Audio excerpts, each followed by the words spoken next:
That was a joke, you guys. Am I too edgy? Not really. Pretty vanilla. Hey guys, what's up? How you doing? We're back. I hope you're having a great day. We're gonna be watching some LSF again. I guess we're doing that now. I watch it anyway. I usually watch it anyway, so it's like I usually, like I said, I usually end up like pausing the videos anyway to like respond to myself, and it's like, why? I could be doing that on stream, you know? I gotta put on this thing. It's really comfortable, the flannel. It's like, it just, I don't know, it's comforting. Like it just feels like somebody's keeping me warm in winter. But I have to hide my booba, okay? So I gotta wear flannel for that. Because this is Twitch. We're here to like focus on like different stuff than we do on my other platforms. Which you can find in my link tree. But for today, we're just talking about LSF and whatever's going on. We're probably going to be talking about Hasan because that's what's going on right now. If I can find Streamer TV here first. Have they put up a new one yet? Have they not put up a new video yet? Am I this early today? Am I this early today? Seriously. I'm early today. I'm early. I'm early. That's weird. Oh well, we can go straight to LSF. Wait, I am the Streamer TV. Okay, I got it. I get it now. Okay, I get it now. I'm the Streamer TV. Okay, so I need to instead go to Reddit and go to live stream fails. I need to make sure not to click on my account while I'm streaming. Only on, like, don't click on my profile while I'm streaming. That's the big thing. Don't click on it, Rebecca. Don't click on it. Please, whatever you do, do not click on my profile. Okay, because I don't want to get banned again. I see Hasan got banned. I just felt so like out of it. Like I felt so like I was missing out, and so I accidentally got showed something on Twitter, and yeah, I learned my lesson. Basically, just don't scroll Twitter live on stream. Like try to curate it, or whatever the word is, filter it. I don't know. So let's get some of these. Okay, so let's just bing bang boom, bing bang, bing bang boom, bang bang bang. Okay. Sometimes they do have Twitter links, and I know that's like if it's a Twitter link, it's probably fine. But with LSF, you never know. It says not safe for work. Pokimane? It's Pokimane. There's no way that Pokimane would get me banned.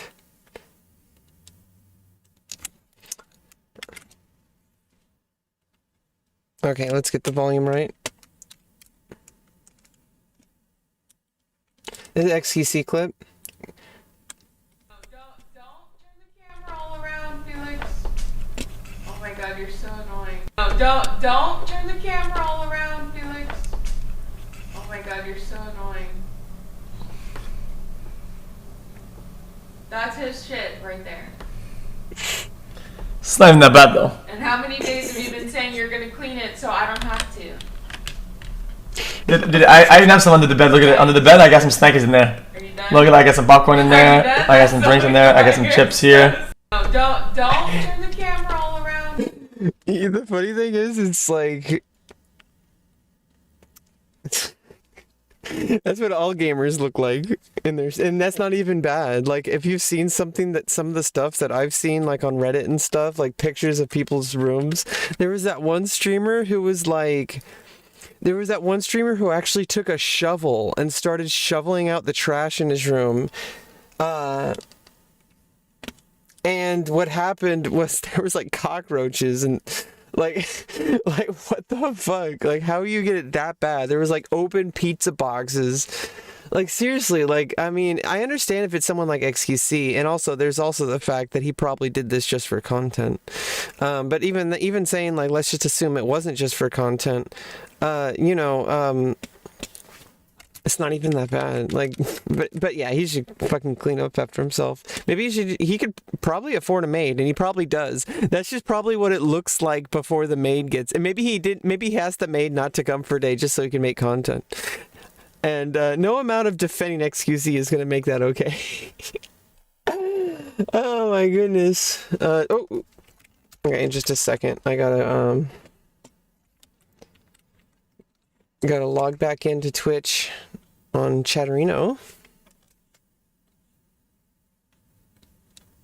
And that's Gooderino. Oh, here's the next one, I guess. No, let's do this. We did the XQC one. Skills. I have not. Okay, let's...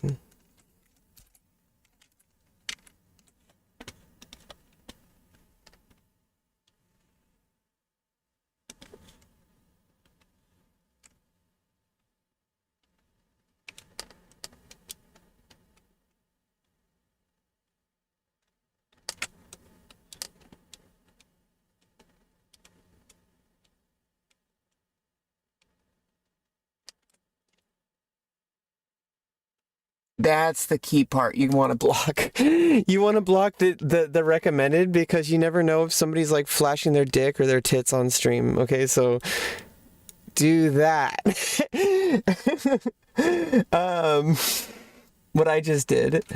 But you want to keep like the streamer title, like the clip title and the streamer, and I should follow them. Okay, but then. Yeah, the problem is I need to make it smaller. Okay. Here we go. And is it... No, it's not. Okay.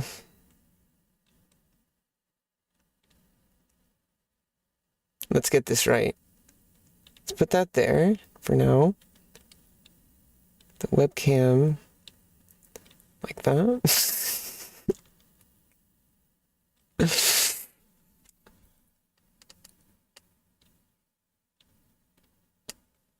Just put that right on top. Get a little smaller. No. Yeah. There we go. How's that look? Let me look at it full screen. Yeah, it looks great. Amazing. Amazing.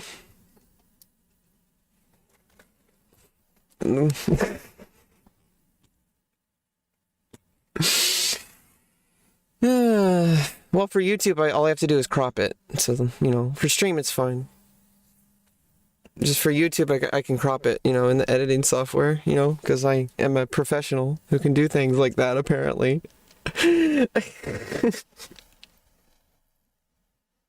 Okay, so this is G4. I generally like mainstream gaming is kind of weird. Before I watch, this is my cabbage brain take. Before I see the clip. Like G4, like they're trying to be ESPN of gaming. Like I remember when that came out on TV, it was a big deal. It was a big deal. Just like when anime had there was an anime channel when they started making different premium services for like cable and satellite. Like when they had like a straight up like Japanese channel, but it cost like $80 a month just for one channel. But because it's Japanese, like it's a Japanese station, like actually airing in Japan. And so it's like that was like I can't watch that. There was Keyhole TV for a while, but that turned into a premium service as well, and I understand why. It's like different countries with different laws and stuff, but it's just it's been like a different time for gaming ever since G4 first came out. G4 is different now. They've adapted to the times. They use Twitch and all that, but the format, of course, is still the same because humans use the same format. I like to think of this is what kids do when they're just hanging out playing pretend, think Snoopy and Friends, Peanuts, like Charlie Brown and all them, and imagine them making up a pretend Twitch stream or something. That would be amazing. If Charles Schultz was still alive. Sadly, the area where his final home was, the last home that he lived in Santa Rosa in Fountain Grove, it burned down in 2017 or 8. There was a huge fire, the Tubbs fires and all that, and so it was it's just sad that something like Charles Schulz, who created like probably the most iconic comic strip of all time, besides like Garfield and Dilbert and all those, or Calvin and Hobbes. I mean, all those cartoons, okay. But Charlie Brown, like Peanuts, is like really iconic to like anybody in any culture. Like it seems to be an international phenomenon. Obviously so is Garfield, but something special about Peanuts, because it's like, and I happen to like, I happen to connect a lot more to like the characters that Charles Schulz created. I read a little bit about his life too. Like he was in the military, and he served, was it during Vietnam? Or maybe it was in the Korean War. But either way, it's just like, the fact that like I was born like in the same place where he died. It's kind of interesting. Like, not many people can say that, well, people who live in Santa Rosa can, but it's just kind of crazy, like how people, how like we're all contemporaries, we're all contemporaries. Anyway, let's watch the clip. Seen them yet, but I'm told that they are It's too incredible. loud. Okay. Hello, I'm Bill. Today, Shit, I'm really sorry about that. techniques to survive tense. Yeah, I'm really, oh shit, I didn't know how loud that was. I have not seen them yet, but I'm told that they are incredible. Okay. Hello, I'm Bill Scruff. Bill Scruff, Tactical Defense. Today, I'm going to show you a few techniques to survive tense combat situations. Situation number 1, drunken Irish position. Okay, I'm going to deploy tactical banana peel. Damn it, I keep like adjusting the volume instead of watching. Not seen them yet, but I'm told that they are incredible. Okay. Hello, I'm Bill Scruff. Bill Scruff, Tactical Defense. Today, I'm going to show you a few techniques to Yeah, guys, is that Will Neff? Like, is that Will Neff? I wonder if the chat's saying that.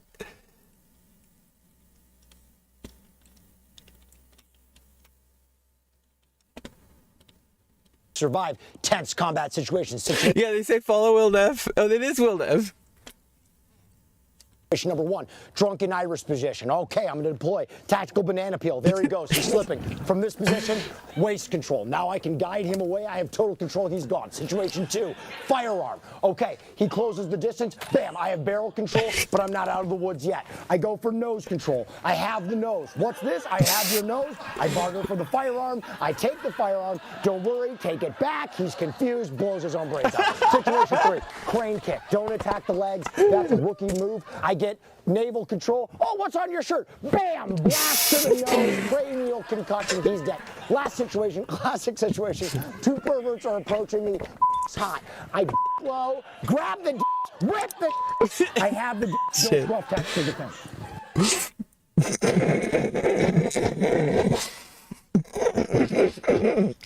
I mean, it is true though. Like, there are perverts out there to try to attack you.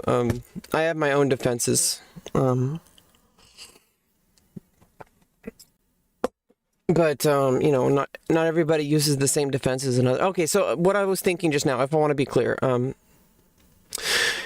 the thing I wanted to get to, was that, like, it's one thing to like have your own experience with something, and like you've experienced a certain thing and you're like, well, I handled it this way. You're like, oh, well, when that happened to me, I dealt with it. And like, and why can't you? And, the thing is that, it really just, you don't know what you're talking about. You don't know what somebody experiences when they're attacked, or like when, so it's good to be defensive and to have a defensive capabilities. And I know my own defenses usually run away. Or if I want to be completely honest with you, I just like, I would rather have sex with somebody than get beat up or killed. I'm going to tell you that right now. Not saying that I want to have sex when somebody just wants it without my consent.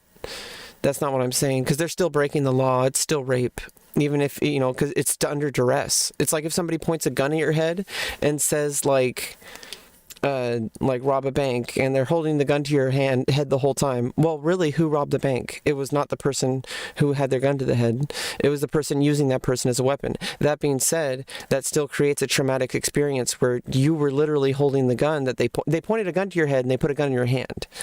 Like that, I mean, I could understand. I have obviously never lived that experience, but I can imagine what it's like. And that's called empathy. And it could be trained. And it takes a little bit of time and pausing and realizing like, hey, like I need to like think a little bit more before I like make a judgment on someone. It's one thing to say what's on your mind. That's not what I'm talking about. Speak whatever the fuck's on your mind. I really like how Asmongold does that.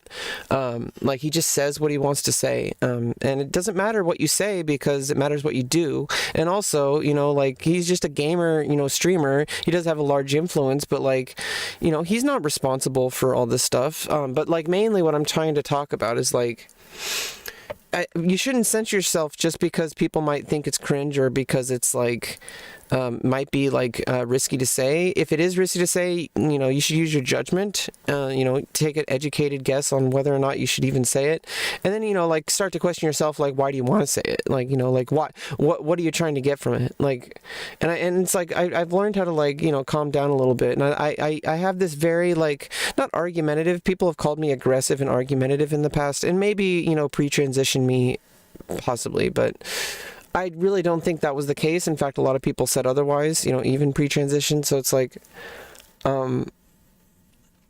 I'm trying to get at is like, a lot of people say like, oh, what are these thought police people? And I'm like, just ignore those fuckers. Like they're Minecraft noobs on, they're Minecraft, you know, it's like Twitter. Like, it's just like Minecraft. It's just an endless sea of people with their own opinions and they don't even know you. They don't know the story. They also, like, you need to realize that like, they're going to try to cancel people because their feelings are hurt. But don't dismiss the fact that there is like a problem of like it's a very big difference between a bunch of people on Twitter like saying, "Hi, you got a weird mustache," and someone saying you need to kill yourself, you know, because you'll never be a woman and you're just a man pretending to be a woman and you're gonna mutilate yourself. Like people just like harassing trans people on the internet. Please don't ban me. I'm actually a trans person and this is direct experience on your platform, Twitch. By the way, this happens on my platform. Not that you're responsible for every single chat member. Like those, I mean, that's a, you know, like there's like a license agreement. Like Twitch is not responsible for like what people say on their platform, but they are responsible for enforcing terms of service, which is why they have a report button. Report buttons will never be as efficient as they can. I mean, that might not be true. What if we figure out machine learning to develop an AI that can specifically respond to individual terms of service potential infringements. So it's like that is very realistic thing that could happen in our very near future. And YouTube has probably developed it already. I don't know. Maybe Twitch could probably take a few pages out of their book and maybe add like a comment section underneath the clips. And also maybe make it more like YouTube. So when you watch clips, it's, you know, or like TikTok, like there could be a For You page. Like you could actually like let people use hashtags and like actually make like a TikTok but for Twitch. Like imagine if there was a TikTok but for Twitch, but it was horizontal only instead of vertical only. Okay, how about you do that? Twitch, become the innovators. Horizontal only TikTok, but only for Twitch. It only shows Twitch clips. And they can be organized after the fact. When you make a clip, you could actually add hashtags to it. How about that? When somebody makes a clip, they could literally help out their streamer by adding hashtags, posting it directly to Twitch because it just has its own app. And then people everywhere will just be watching apps and they'll be like, huh, oh shit, who's this crazy chick? Oh, she's talking about like the fact that like she may or may not have a penis. Okay, like you know, like somebody could watch that and they're like, wow, this is an interesting person. Oh, she's a musician too. Oh shit, she does OnlyFans. Oh shit. Like she does, like they find out all these things about me. And you know, like whatever, you know, or this potential person in a video game. But no, the thing is, like, if Twitch had an app that just played clips and it played it like in an algorithm, just like TikTok, Twitch would be a fucking like giant freaking company. They would be better than YouTube. because TikTok is like, I mean, that's where it's at. Like, people want quick commercials. They don't want to see like a 12-hour video to see like who a streamer is. Although I do have that available. I have multiple clips collections of. I have like, I think like 36 hours worth of clips total, or maybe more. But obviously, no one's gonna that's hard to onboard people with. So you onboard people to your platform or to your brand or to your whatever by giving them like a freaking 10 to 30 second clip. But that's what Twitch already does. It has a system in place already called clips, and YouTube even copied it. So Twitch, your clips is like the innovative technology that you should fucking focus on. Like, totally focus on clips and making like a TikTok app, but make sure that the app is horizontal only and that you can't upload stuff. Do that, because if you let people upload stuff, then it just turns into TikTok, and that may or may not be a problem. But if your goal is to keep Twitch a focused like niche platform, then maybe you want to focus on clips and make an app that's just like TikTok but for Twitch and horizontal mode. You know, whatever we call it, landscape mode. TikTok will, hey Will, tic-tac. Anyway, that was interesting. Will Neff. It's interesting. Your name is Will. The clip involved Will Neff. He's so funny. Will Neff is going places. What's that name of the clip? What the heck? Why would you title the clip that way? Who did that?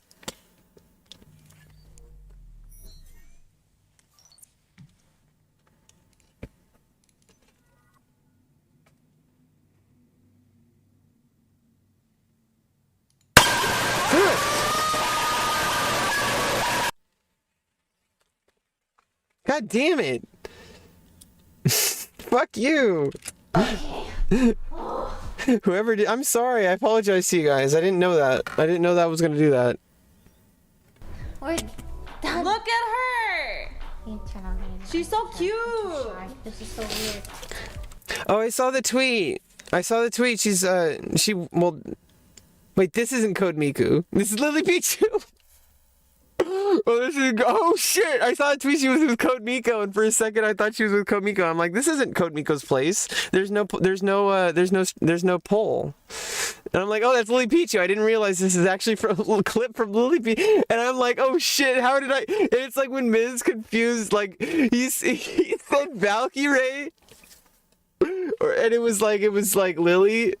Can you check this clip for me? Well, link it, and I'll check to see if I can show it on stream. She looks This so is so cute. weird. I feel like I'm not myself. She looks so cute. She did my makeup and everything. Wow. It'd be so fun to meet Amaranth. She seems like such a wholesome person. Like, she just seems like she just cares about people.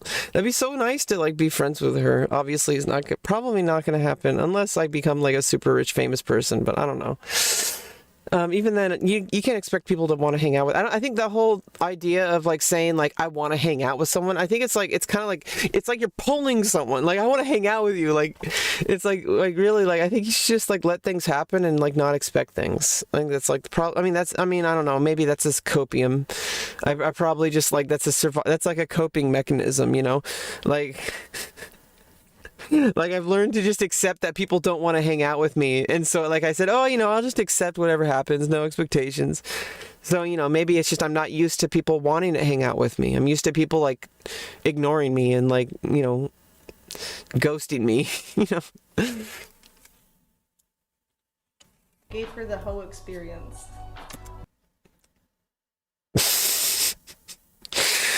I mean, like, you can call it whatever you want. Some people like to identify as a hoe. I don't think wearing makeup makes you a hoe, but if you want to be a hoe, that's a cool thing. But it's just like, I think hoe is like more like an attitude, Like, it's like, hey, I don't give a fuck what you think, I'm going to do my own thing. Like, that, to me, that's hoe. Like, I don't know what other people might think. You know, the thing is like some people will like look at people who do like more sexualized content, like, you know, such as Amaranth, and they'll say like, oh, you know, it's nasty what you're doing, it's wrong. It's like, well, the person doing it doesn't think that. In fact, you know, I don't think sex is nasty. I don't think it's a shameful act. I don't think it's like something you should be like hiding. Obviously, there's, you know, you got to protect people's consent, because some people don't consent to see sex, and then some people can't even legally consent to see it. So, you know, obviously there's that. Consent is important, because some people consent to being sexualized. You know, believe it or not, you know, there's a whole industry, a whole porn industry. There's OnlyFans, there's, you know, Fansly, all those websites. Everybody obviously, you know, ingests pornographic material. And yet everybody acts like it's this thing that doesn't exist. And it's so weird. It's just so weird that people are just so judgmental over somebody who does sexualized content. You know, Lily Pichu doesn't do sexualized content, so it's like Amaranth. I think she's just trying to be silly. But like, this is something different. I'm not like talking about Amaranth. I'm talking about like the topic in general. Is, you know, like people who do sexualized content don't necessarily just do it for money. Like there's many things to do for money on this planet, and they're all pretty much variations of the same thing, which is basically somebody's paying you to basically be their bitch. And you know, for adult pornographic content, well, you know, at least you get control over your own body, and you can say like, hey, like, you know, I want you to see this kind of content, and like, I don't know, it's nice. I like doing it. You got unbanned, of course I did. It was only a one-day ban, Lego. It's because people mass reported me, let's be honest. A whole bunch of like, I got a hate raid, and then they mass reported me, and to be fair, it was against TOS because it was accidental nudity. Keyword accidental. And you know, this is why I don't go on Twitter on stream.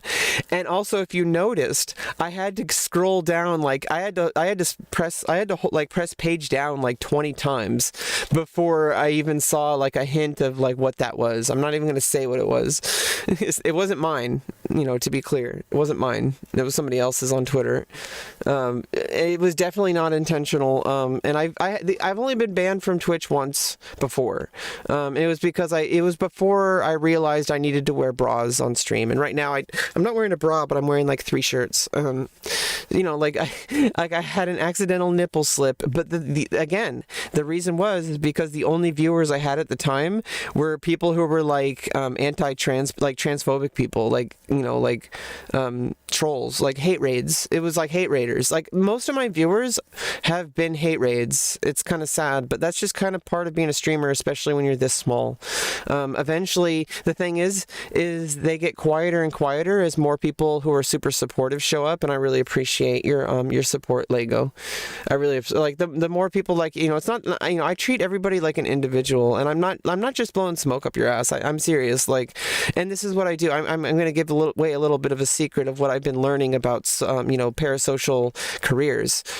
Is that, like, you know, doing like, you know, Snapchat and like OnlyFans, like all those things, like for like, you know, the more like, you know, camming and stuff like that. Like when you interact with your fans in between, you're kind of acting like you're dating them, but like it's pretend. It's just a fantasy. It's kind of fun. And you know, sometimes you'll do sexting, and you'll actually sometimes like, you know, like you know, sex back and forth and stuff. And so it's kind of fun, but it's like, it's not real. It's not going to result in anything. And I feel like, you know, you can use that in a healthy way and say like, okay, well, this is something I kind of want to do just to kind of like play around. And then you explore. You explore what your tastes are. You say like, hey, like I've never seen a trans woman before. I've never watched, you know, every time I like maybe they like, you know, shied away from trans porn before. They were like, oh, she has a penis, I don't want to see that. And they like, you know, got all weird about it. And that's fine. That's their consent. They didn't consent to see it. That's fine. But maybe they're like, hey, you know what? Like, let me give it a try. And then they're like, hey, maybe they find out they really like trans women, you know, in addition to women and maybe even men. And that's fine. And that's what I've been learning about my own sexuality, is that, you know, I'm not just attracted to women with vaginas. Like, I'm attracted to women with penises, and I'm attracted to men with penises, and even men with vaginas. I'm pansexual, so it's like I feel like people have such an aversion to something because they're unwilling to explore it themselves. And so a lot of people will accuse people like Amaranth of being like a terrible person or whatever, because they think that it's some nasty, shameful thing because they haven't explored it themselves. And I would obviously, if you're 18 or over and you consent, I would highly encourage at least trying your hands in the waters of like trying to explore like what you can show off to the world. You might be more attractive than you think.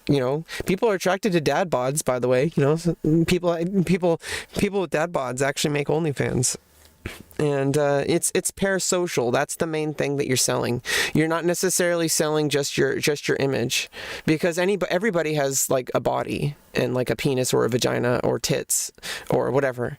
Anybody can have a body, but like when even if it's like you have an intern or whatever that like responds to people on OnlyFans, but I don't do that. I do voice messages so that people know it's for me, and I do customized, personalized voice messages. Trans women are better than straight women. I don't know about that. Everybody has tastes. Anyway, I'm getting too far. I don't want to push my my other links too much. But at the same time, obviously, I don't know. Amaranth does it all the time. She says, press Command S, check out my socials. I've seen plenty of Twitch streamers who advertise their link tree, and so I feel like that's fine. That's safe to do. I'm trying to make a living. Okay, just if you judge me for that, then I think that's more your problem than I'm not talking to you. I'm just talking to the hypothetical person that would be angry about it, because obviously as a streamer you're gonna have people saying the same things on average, and it's good to have a way to respond to it internally, so that I don't have manic depressive episodes. So it's like I've learned to just like see things for what they are, which is like somebody who comes into someone's chat and says like, it's nasty what you're doing, you should be banned for licking microphones. Like, that person is afraid to explore their own sexuality. They may have been like repressing their sexuality their whole life. They may not even want sex that they think like sex might not be what they think it is. They think sex is one thing, but really what they want is just somebody to like hold them and let them cry. Maybe they just want someone to just give them a little head pat in the morning. Maybe they want someone to just make them like a cup of coffee or not make them I'm not talking about like somebody just, that's not what I'm trying to say. Maybe they just want somebody to just be there with them. They're both in pajamas in the morning and they're like, hi, maybe that's probably what somebody wants more than sex. I guarantee it. And I say if you're I used to think I was a cisgender male, and so I kind of relate to what I don't really know what cisgender males think and feel for them. Obviously I don't know what anybody thinks or feels, but I can have empathy, and I can say like, okay, well, and also I did grow up expected to be male, so it is a unique perspective where I was treated and expected to be male, but I'm not male. So a 16-year-old and a mom, it's probably like a 40-year-old. That's the thing. It's somebody who has the mind of a 12-year-old, but they're probably like 40 or 50, sitting in their basement or in their room. Or it doesn't matter about money. It's not about money. Like, somebody could be a millionaire and still be like this. It's like we see that with the Twitch streamers. Like, they're pretty much just the same as they would be if they were living at their mom's house. In fact, they're probably living at their mom's house. They probably give all their money to their mom. Like, they're probably just I would give my mom money. I feel like if I had that money, like millions of dollars. She tried, but I can't have her in my life because I don't like the person I become when she's around. So it's not about her, but it is. But it's not about her. It's more like, that's why I don't talk to people, is if it's because I'm not going to change you. I can't change you. But what I can do is I can choose who's in my life. And so I don't know when that can happen. Maybe there'll be a day I can have, some reparations with her. And I think if I ever make a very large amount of money, like millions of dollars, I'm just going to straight up, give her some money. Like, she suffered enough, and, she just wants to live and be happy and with her cats, She's getting old. And take care of my dad, of course, and the rest of my family. In fact, I would probably give money to my entire family. Like, and my closest friends, because I feel like I owe them. Because like they've just, like when I was homeless, like everybody just put up with my bullshit, and I was like screaming and shouting and like lived on somebody's at somebody's house in their garage for like an entire year without paying rent. And it's like, yeah, I'm grateful they could do that, and they never got like super mad about it. But then I had a mental health breakdown and they kicked me out. And it's kind of frustrating. Like when you have a mental health breakdown, it's because your life is in shambles, and then they do everything they can to make it more in shambles. And it's like, how am I supposed to get better if all you do is make my life worse and make it harder? So anyway, this is completely off topic. Let's get back to LSF. My face doesn't You look so good feel like though. myself. You look so glam. Wow. So glam.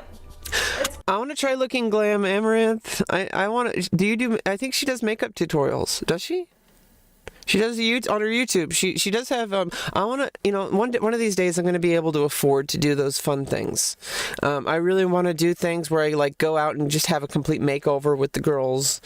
I want to go like try on clothes and like show them off and like figure out what works best. I want to do all that stuff. But sadly, COVID, it got in the way.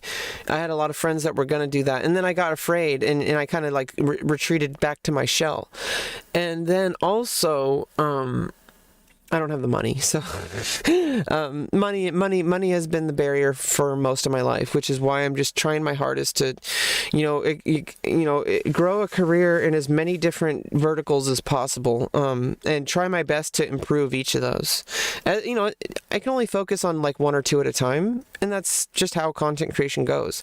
The cool thing is if I only had one or two things, then I would have a lot of wasted time, because I would like, I can't do it this week. But instead, I have options. I can be like, I can work on this kind of content today. I can work on this content today. I can do editing today. Like now I have options. I have no excuses, right? I'm holding myself accountable. Anyway. Cute. The camera does not do you justice. I do You need. look so I feel like I need glasses. No. I need my glasses. Okay. Lily Pichu is so wholesome. And I love her voice. I mean, I think she really kind of latches on to the fact that like she's basically like trying to be like that cute girl. That's just like, I don't know, like a Pichu. I don't know. I don't want to judge people's brands based, I don't know these people personally, so I can only judge based on like image. And I feel like when we start only judging things on image, it can lead to like a kind of a cold place where we're kind of like judging people like they're some kind of like, Pokemon card. But, maybe some people want to be Pokemon cards. It'd be cool if there was a Pokemon card for Rebecca Lauren. Wouldn't that be so cool? I mean, not a Pokemon card. Like, what if there was a trading card for me? Like, it's not because I want to be famous. It's not because I want a lot of money. I just, want to be involved in the world with my contemporaries. And that includes many different people, not just famous people, not just rich people, not just other content creators. Like, I want to meet lots of people. I've, hung out with homeless people before. I mean, I was homeless for a while. It's like, play a game of chess with a homeless person. What you might have to sanitize your hands, of course, but you might need to sanitize your board. No, not saying that in a bad way. Just saying you want to keep people safe from COVID. But playing a game of chess over a board has a very unique thing, and I really like what the Botez sisters have been doing. People are criticizing Alexandra over the United Arab Emirates thing, and then Andrea wanted to talk about prison system, and it's I don't know. I'm not them. I don't know what they're shooting for with their brand ultimately, and they're trying to maintain an image for themselves, which is fine. It's within their consent. They're a brand. They're a company. And I do get the feeling though that with Alexandra and Andrea that there might be some tension where I think Andrea might want to do her own thing, and maybe Alexandra wants to get more into politics like Hasan. Just a thought. just based on what, you know, kind of what I've seen from behavior. And so I'm just saying, like, you know, like, I don't know, I try to think of people as whole people. I think Amaranth's an amazing person. I think Lily Peachu's an amazing person.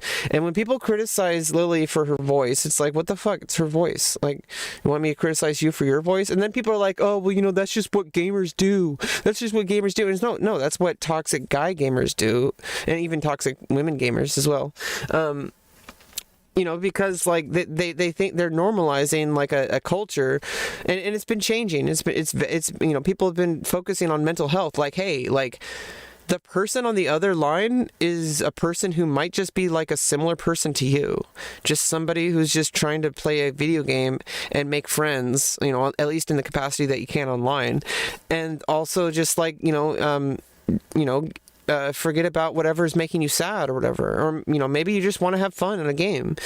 And like, somebody comes onto this and because you're a girl, you come onto a chat and they're like, kill yourself, or they're like, you know, like or they're like, oh, shut the fuck up, get back in the kitchen, like what the fuck. And then if you have like a super cute voice like Lily does, and she can't help it, it's her voice.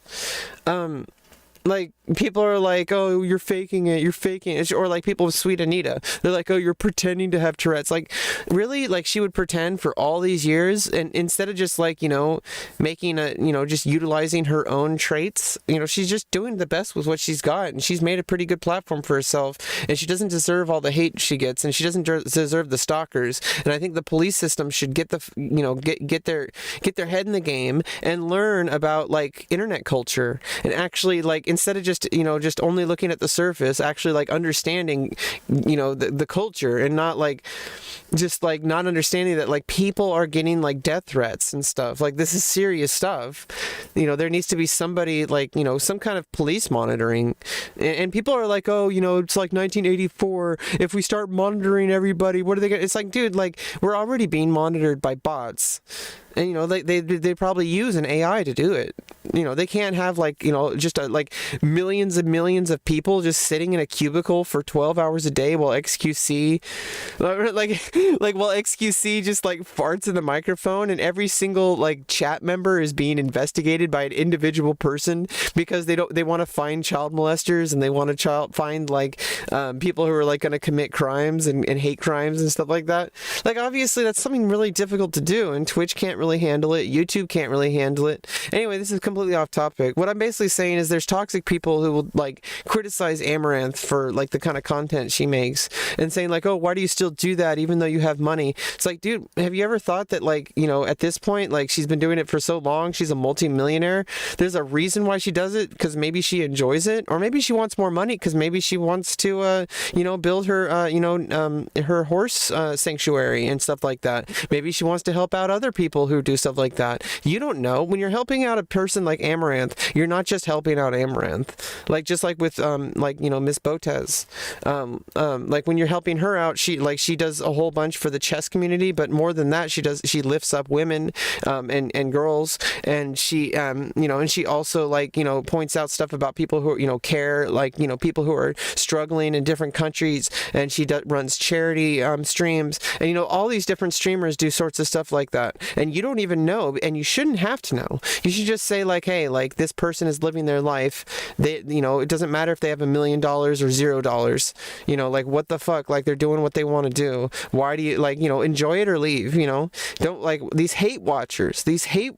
I don't know what they're doing. Like, won't they just, maybe they need to switch to Weight Watchers. I'm sorry, that's a judgment. Okay. Thoughts on Joe? Christine exposes Joe from MasterChef. Joe, what do you think of Joe? He seems very intimidating, but he's alright. Joe Mama. He's a cool guy to hang out and talk to, but he's very intimidating to me. A lot of the ladies liked him though. Thought he was hot. Hot. Oh, dang. Joe's gonna see this Twitch clip and then get a big head. Thoughts on Joe? What do you think of I don't know enough about these people, but it seems like there's some kind of interesting dynamic to their stream. He's all so cute. Cute boys. Oh, it's a horse. Horse. Did you say white people? White people. White people. Oh, Oh, white people. White. I was like, White people. other races can have horse. That's all too contemporaneous with the Hasan Band too. White people? No, white people. Is Lily? Oh no. He's all. White people. Hora. Am I gonna get banned for this? Pokimane is trying to get people banned with her clips? Is that what she's doing? Put me on that new Christmas album, yeah. Wonder what the fuck would be the outcome. We could get a cat, or we could get a dog. I think I'm turning into a YouTube frog. Hey, we could get a cat, we could get a dog. Yeah, can you shout it with me, Lord, yeah. Whoa, yeah, okay, ain't no family in better shape than we at. Got people moving at the kneecap, fighting dude, get my daddy back in the Twitch recap. Whoa, yeah, tell me where you need. Going off on improv, I'm a machine. We look related, not that it matters. 3 pale ass people, as Hasan says. People asking me what I do if I win. I'm going to QE and Love's crib, I'm moving in. Yeah, I can interior decorate anything as long as you adopt me as a kid. People asking me what I do if I win. I'm going to QE and Love's crib, I'm moving in. Yeah. That was dope. I want to hear the whole song now. That's pretty dope. That's pretty dope. It's very because it's contemporaneous. You can't just like make it all about yourself. You can't do that, and so that's why I'm struggling, because I talk about myself so much. See, like, learn from me. Learn from this guy or this person. Learn from this guy. We're good to go. Okay. All right. Cute. You guys give Damn. me some of This. I can't. ever heard in my whole life. Enough. Oh, all right. Forget it. What?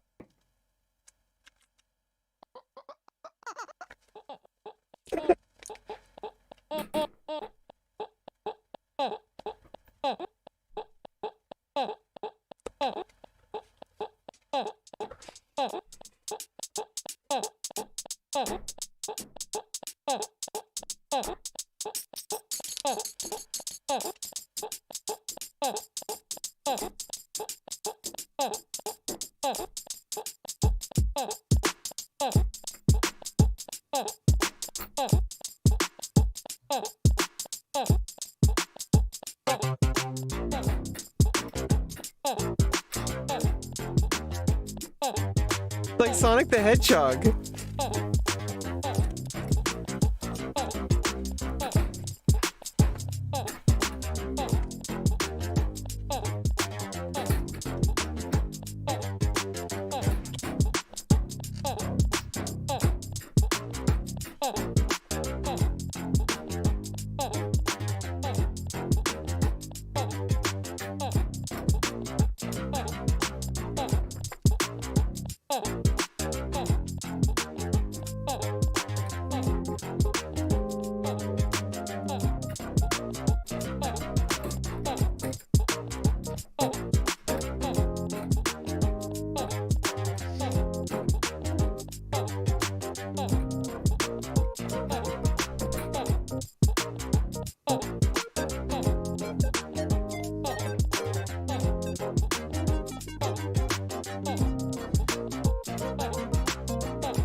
Now I got my auto-tune on, cause I don't know how to sing. I hope you don't mind while I do my thing. No, I hope you don't mind while I do my thing once again. Yeah, hey, Yeah, people asking me what I'll do if I win. I'm going to Cuties and Love's crib, I'm moving in. You can interior decorated, man, yeah. You just have to adopt me as your kid, ayy. People asking me what I'll do if I win. I'm going to Cutie and Love's crib, I'm moving in, yeah. I can interior decorate anything as long as you adopt me as your kid. If I win, I'm going to Cutie and Love's crib, I'm moving in, yeah. I can interior decorate anything as long as you adopt me as your kid. People asking me what I'll do if I win. I'm going to Cutie and Love's crib, I'm moving in, yeah. I can interior decorate anything as long as you adopt me as your kid. People asking me what I'll do if I win. I'm going to Cutie and Love's crib, I'm moving in, yeah. I can interior decorate anything as long as you adopt me as your kid. People asking me what I'll do if I win. I'm going to Cutie and Love's crib, I'm moving in, yeah. I can interior decorate anything as long as you adopt me as your kid. People asking me what I'll do if I win. I'm going to Cutie and Love's crib, I'm moving in, yeah. I can interior decorate anything as long as you adopt me as your kid. People asking me what I'll do if I win. I'm going to Cutie and Love's crib, I'm moving in, yeah. I can interior decorate anything as long as you adopt me as your kid. People asking me what I'll do if I win. I'm going to Cutie and Love's crib, I'm moving in, yeah. I can interior decorate anything as long as you adopt me as your kid. People asking me what I'll do if I win. I'm going to Cutie and Love's crib, I'm moving in, yeah. I can interior decorate anything. Alright, now I need the audience to help me. You guys gotta give me reasons why, Ludwig and Cutie should adopt me. Services I can provide. Things, family time, activities we could do together. We'll do it for the verse. That's perfect. He got the Twitch chat involved. Adopt him. He got the Twitch chat involved. God damn it, Ludwig, adopt him. Sorry, daddy, sorry. Will you please adopt me, mommy? Sorry, daddy, sorry, daddy, sorry. I need you to adopt me. Yeah, what you gonna do? I can clean things, give you Twitch revenue. We could do the dishes, play Melee too, yeah. Sick bitch, Tell him Taylor Swift, dude. I can teach you how to sing with auto-tune, yeah. He's reading these from chat. This is the perfect stream. Imagine like doing a full stream every single day where he creates a song out of Twitch chat. This guy is gonna be a freaking billionaire. Making mobile moves, spending fucking father son time while we watching cartoons. That's just how we do, baby. That's just how we do. Yeah, I thought that yo would know, yo, the judges be talking while I'm here walking. Sorry if the situation is getting awkward. Please put me on that new Christmas album. Yeah, wonder what the fuck would be the outcome. We could get a cat or we could get a dog. I think I'm turning into a YouTube frog. Hey, we could get a cat, we could get a dog. Yeah, can you shout it with me, Lord, yeah. Whoa, yeah, okay, ain't no family in better shape than we at. Got people moving at the kneecap, fighting dude, get my daddy back in the Twitch recap. Whoa, yeah, tell me what you need. Going off on improv, I'm a machine. You look related, not that it matters. Free pale last people, as the song says. People ask me what I do if I win. I'm going to Cutie and Love's crib, I'm over in. Yeah, I can interior decorate anything as long as you adopt me as your kid. I didn't hear that the first time. I didn't realize the reason he got the Ritz crackers. Asking me what I do if I win. I'm going to Cutie and Love's crib, I'm over in. Yeah, I can interior decorate anything as long as you adopt me as your kid. People asking me what I do if I win. I'm going to Cutie and Love's crib, I'm over in. Yeah, I can interior decorate anything as long as you adopt me as your kid. People asking me what I do if I win. I'm going to Cutie and Love's crib, I'm over in. Yeah, I can interior decorate anything as long as you adopt me as your kid. People asking me what I do if I win. I'm going to Cutie and Love's crib, I'm over in. Yeah, I can interior decorate anything. Oh, fuck! That was so great. That was so fucking great. This guy That's got 46,000 views. But what's that guy's social media? Ari at home?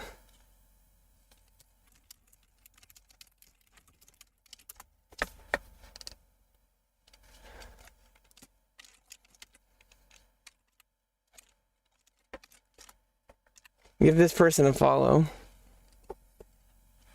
Yeah, this guy is good. Oh my god.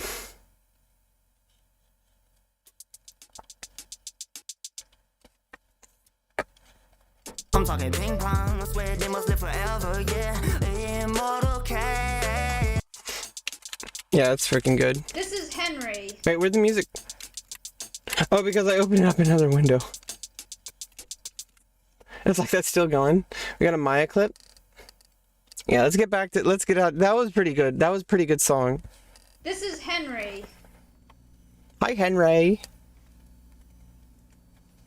You got a Roomba? And he's not enslaved because he actually just really, really loves cleaning. That's all. It's like an animal. She's trying to make a point. She's trying to make a point because people anthropomorphize animals. She already did that.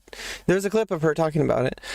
Because people constantly like think like, oh, that poor dog or that poor cat. Like, the dogs and cats, their instinct is to live outside in the wild. Like, they you know, obviously there are, you know, it's different when you domesticate an animal, but like, you know, there's wild animals that, you know, they're pretty wild. They're modern wild animals. Let's just say that, that live in our communities, in our places. And it's like, people are like, oh, that poor animal, I need to feed it. And it's like, that animal is like knows how to eat, you know, it's just like a human. Like, you're going to stop a human from, you know, logging on and checking Twitter, you know? Like, it's just what we do. We just check Twitter. We're like little birds. We just like, check, that's all we do. We're birds. That's all he loves doing. And when he's not turned on, he's lifeless. Giggity. So instead of feeling bad about running him ever because it felt like slavery, I run him all the time and he's happy. This is Henry. Yeah, I mean, like, the thing is like, some people, this is what I was saying earlier about, like, some people will say like, oh, that thing you do is shameful and nasty. Well, to the people who are doing it, they, you know, they might really enjoy it.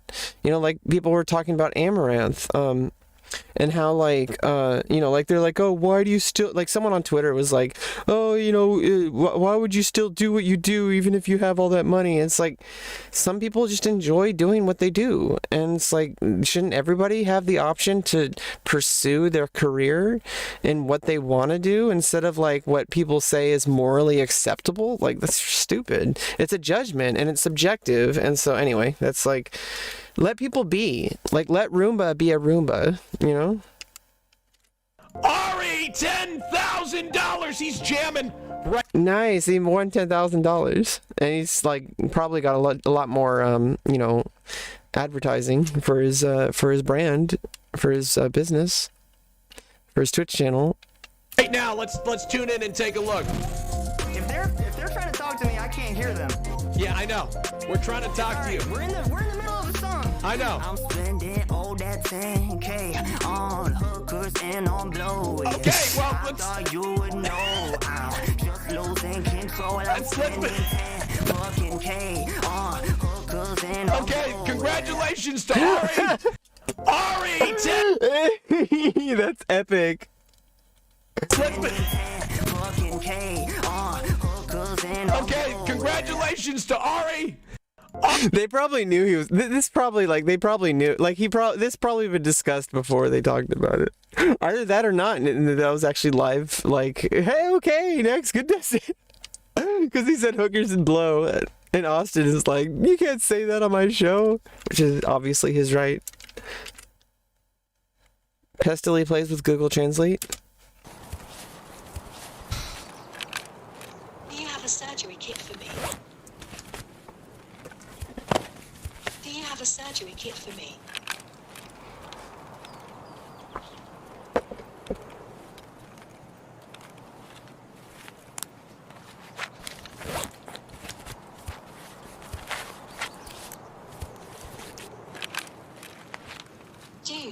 like you so much.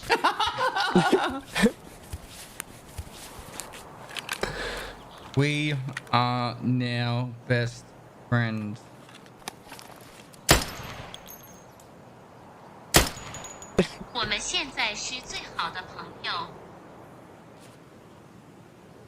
Yeah.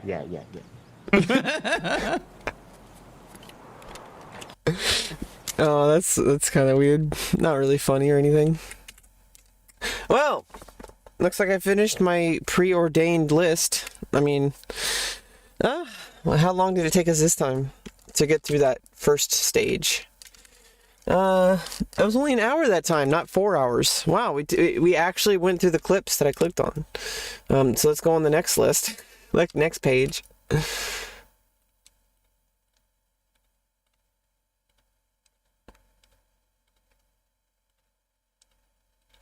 Okay.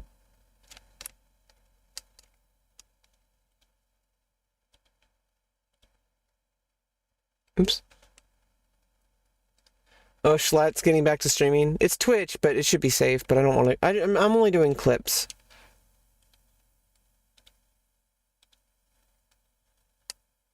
Jacksepticeye test positive for COVID? What the fuck? Yeah, I mean, he was meeting and streaming with many streamers. Oh, shit. Hopefully he didn't spread it. This is why you kind of gotta be really careful, you know?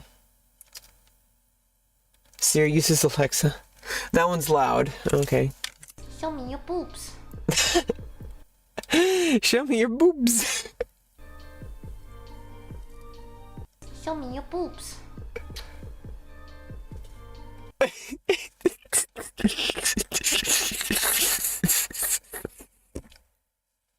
Show me your boobs. Well, you can see mine, Lily. Command S in the chat. I'm an island boy. Oh wait, it's Valley Girl. I'm an island boy, and I'm gonna keep that gun, and I be staring at the nummies, full gazing. I'm like, pool, where I'm staying. They be like, you want to be famous? I'm trying to be outdoor gators. I'm gonna be a floater boy. Oh, he got a poop? He's got a poop, chat. I put my vest on, yeah, like a wug woman trying to make it to the top. I'm an island boy. I've been trying to make it. Sitting with the gang slang, you ain't just saying no cane through the storm, through the rain, because we trying to take a home like a lion from the island boy. He couldn't figure out how to say Caribbean. Cool. I'm an island boy. I'm just an island boy. I'm gonna put... Oh, it's over. Thank God. Okay. I love her. Sasha Gray's great. She's one of the women who gave me a lot of inspiration, because I'm like, my whole biggest thing for doing like content online is like, I thought that I would have to be locked into one kind of content if I started doing like, you know, OnlyFans and stuff. Like, I was worried that like, oh, I have to only do OnlyFans if I do that. I'm like, no, it's like Sasha Grey has a career, you know, Mia Malkova has OnlyFans, Amaranth does, like all these like super successful, strong women all have a full career that, and you know, Sasha Grey apparently doesn't do that content anymore. I don't remember. I don't know. Maybe she does. I don't know. I don't think she does. I think she only does Twitch stuff now. I accidentally opened this that way. Skara gets excited hearing there's a new Naruto Fortnite skins. Yeah, I like Naruto. Okay. Did you see the new Naruto? The new Fortnite skins? No, there's new Naruto Fortnite skins. I like how they're like pretending like this is a conversation like they would actually have. It's great because this is like the Twitch chat is like, you know, like wide peepo happying right now because they're like, oh, we're having like a hangout girls only. Like it feels like you're actually like, you know, having like a slumber party. You know, I like just hanging out with people and talking. I really just like, my friends usually just like they want to play video games and stuff, and I'm like, it's like I'm not at work, you know. Well, for them it's the opposite. Like for them, playing video games is not like work. For me, playing video games is like work because it's like I'm streaming or something like that. And I'm like, well, I kind of just want to hang out and chill and talk. I don't really, or even just sit quietly in the same room. How come I'm not following Disguised Toast? where we had like there's like you can play as Naruto, Kakashi, Sasuke, Sakura. Oh, Like, that's cool. Can you play with the? No. Enforcing. You know what's funny is like I can't. For the longest time, every time someone said Forsen, I actually thought Forsen was Fedmeister because like, they both start with F, and I'm like, oh shit, why is he? He got unbanned, and I'm like, when I thought they said they unbanned Forsen, and for like I think like an hour or two, until I like I don't know for a while like I just a soy boy. It says soy boy like over there. It says soy, and it says BO right next to it, like OB. So it looks like it says soy boy. That's kind of interesting, like right here. But the thing is like, I got unjustifiably angry at Forsen. Why am I not following? Unjustifiably angry. I mean, I don't really like his style. I kind of like seeing his streams. Well, that's probably why I'm not following. I still try to follow people who are like in the contemporary zone. Gay. Rebecca Escape from Tarkov arc. I don't think I have enough computer power for that game. We need to level up my career before we can do that. So I have different stages I need to get to. It's like a video game. I need to have a certain amount of monthly income before I can justify buying a machine that would run, the top games. So we're not there yet. But thank you for stopping by, Tippy. I hope you enjoy. We're just watching some LSF, and I think after this set of clips, we're gonna play some chess.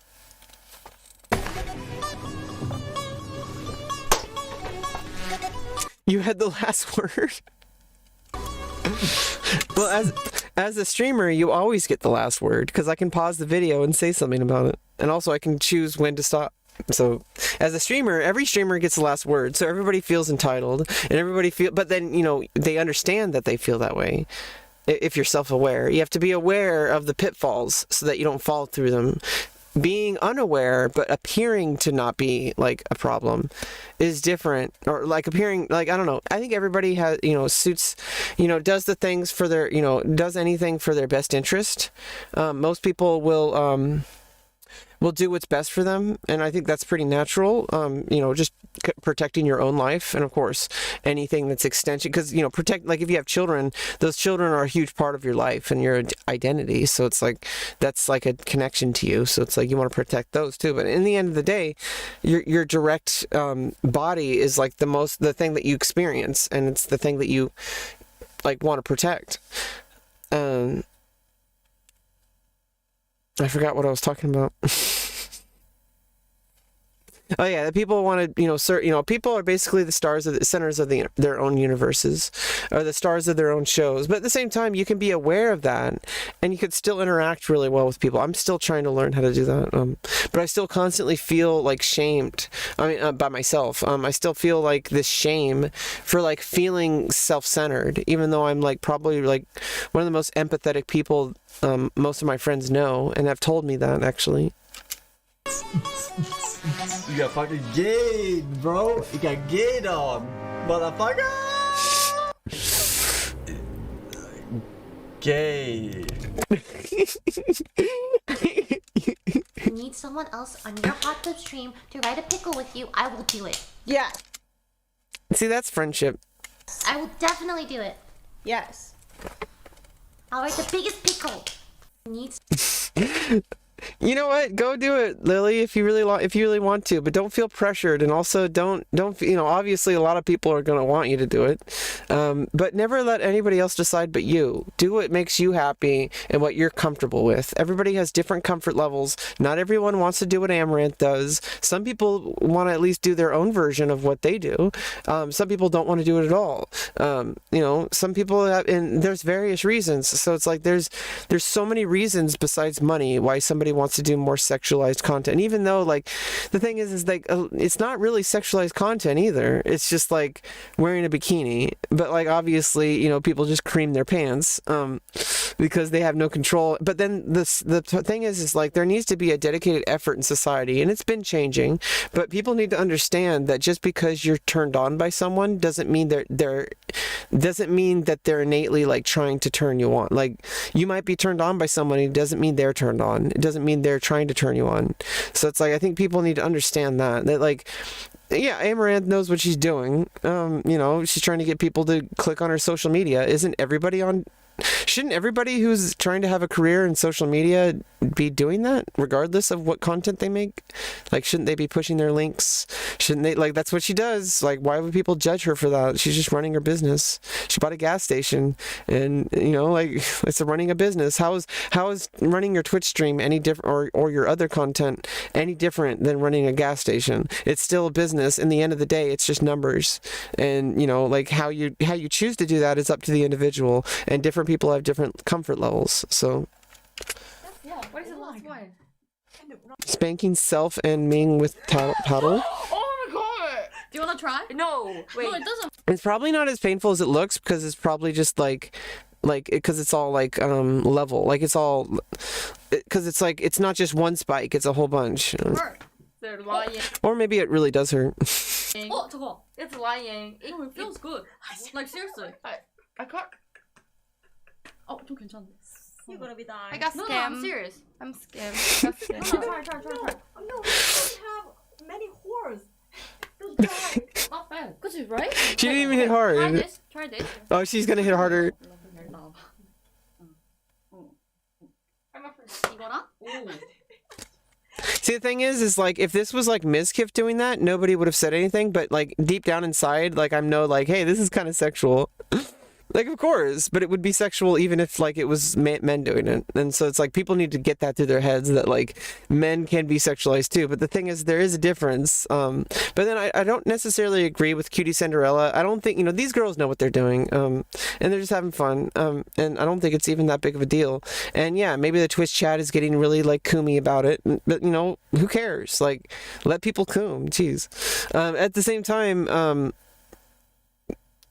that doesn't say that like people, you know, I understand what Cutie's saying, but like she's kind of like, I don't want to criticize, but like, you know how small streamers, they'll say like Twitch needs to do better, they need to do this, and it's like, yeah, like they can like do things better to prevent hate raids, but at the end of the day, people are going to do hate raids, and they're going to like, you know, make fun of how you look, and they're going to do stuff like that. You know, there's really, you know, you can't really, the market decides. And you know, kind of, you know, interestingly enough, and you know, really happy for people who do more, who are more comfortable doing more like kind of like what may be able to be considered sexualized content, like getting spanking by a paddle might be considered sexual. Like, if you're worried, like, let them do that. You know, they're not doing anything, you know, that bad. You know, there's other platforms for heavier stuff. You know, this is just for fun, and just get people to like, you know, discover you. I mean, because they're like, they're in that zone where they have a certain amount of viewers, where it's like they actually can get discovered on the platform, because you know, the rich get richer on Twitch, and so it's like, you know, the more people you get going to your Twitter profile or your link tree, the more money you're going to get potentially, you know, and it does translate. And so it's like, you know, Cutie Cinderella doesn't necessarily agree with that, but like, you know, not everybody wants to adhere to rigid moral judgments. And I, you know, listening to her, I don't want to get too personal with her, but listening to her in the past, you know, she's talked about, you know, her past, like, you know, upbringing, and how she is like, you know, wanted to get away from like that Mormon thing. And it's like, yeah, it's like that's kind of the problem that a lot of us have, like with people who like make sweeping judgments, like saying, oh, it's wrong to be trans, or it's wrong to be gay, or it's wrong to have sex before you're married, or have sex in general, or even masturbate. And it's just like, to cast that judgment on another content creator, and also judging that person for the behavior of an entire demographic of viewers that just like they want to coom, and that's just what they want to watch and do. And if they come into your stream, you ban them. Just like if somebody comes into my stream and says, you will never be a woman, I'll ban them. Or if somebody comes in my stream and tells me, you need to get in the kitchen because you're like, you know, stupid girl or whatever. Like, you know, it's one thing when they tell me I'm not a woman, and then when they tell me that because I'm, and then other people say because I'm a woman, I should be in the kitchen. Like, it's kind of awkward, isn't it? Like, some people like just don't accept my gender, and then other people will accept my gender, but then misogyny. Hey, MPG, good to see you again after so long. We're just watching some clips. Are you okay? Not bad. Look at this is better, right? Can you move your weird? This is kind of better. Yeah, not bad, guys. So weird. Yeah. I told you guys. This is the most. This is the most expensive one. Oh, well, can I try it myself? Yeah. Most expensive? Yeah. It's not bad. Yeah. It's not hard. Yeah. Yeah, actually, this power, everything. It feels like not, it's massaging. Come on. Mm. Come on. Yeah, I mean, I've never really been into that kind of stuff, but you know, some people are. They thought your voice was annoying, didn't they? Yeah, and they're like, they're assholes. You know, like some people like spanking and getting tied up and all that kind of stuff. You know, I'm not really into all that, but you know, people need to be educated that there are different sexual tastes, and you know, it's like, but then like people see that as like a topic you're not supposed to talk about. And it's like, well, how come, like, shouldn't people be educated? And you know that there's some people out there that make educational content about sex education, but usually they only talk about like the biological part of it. And it's like, well, what about like the fact of like just respecting people's tastes and like understanding that like your partner may or may not have the same taste as you, and that means that like consent becomes a little bit of a tricky minefield when you're with somebody who who has completely different tastes than you. And so you kind of want to find people who have the same taste as you, you know? I don't want to get too into detail. See, it's not about details. And, you know, talking about sex and intimate details is not really education. Education is more like, hey, like, you know, like what to expect and how to be safe and stuff like that. You know, how to like, you know, keep yourself from being emotionally attached, like in a negative way. How to keep yourself from being toxic and from hurt, you know, infringing upon somebody else's comfort, like those kind of things. You know, people, it should be normalized. Like, you know, people, it shouldn't just all fall on the woman or the man. Like, people are like, oh, it's the man's job to do this, or it's the woman's job to do this. Like, dude, like, it's a relationship. You're interacting with another person, and people treat it differently than acting with friends or coworkers. Or like, just because you have sex with someone doesn't make it some, like, you know, pedestal. Like, it's still a human relationship. Just like having relationships, you have different kind of capacities of relationships. The way I see it anyway, with my autistic brain, I see like different kinds of relationships. Like, you have family relationships, you have close friends relationship, you have kind of more acquaintance relationships, you have like coworker relationships, you have kind of like private relationship with yourself, that like when you're out in public and you're just minding your own business or whatever. And there's also romantic or intimate or sexual connections.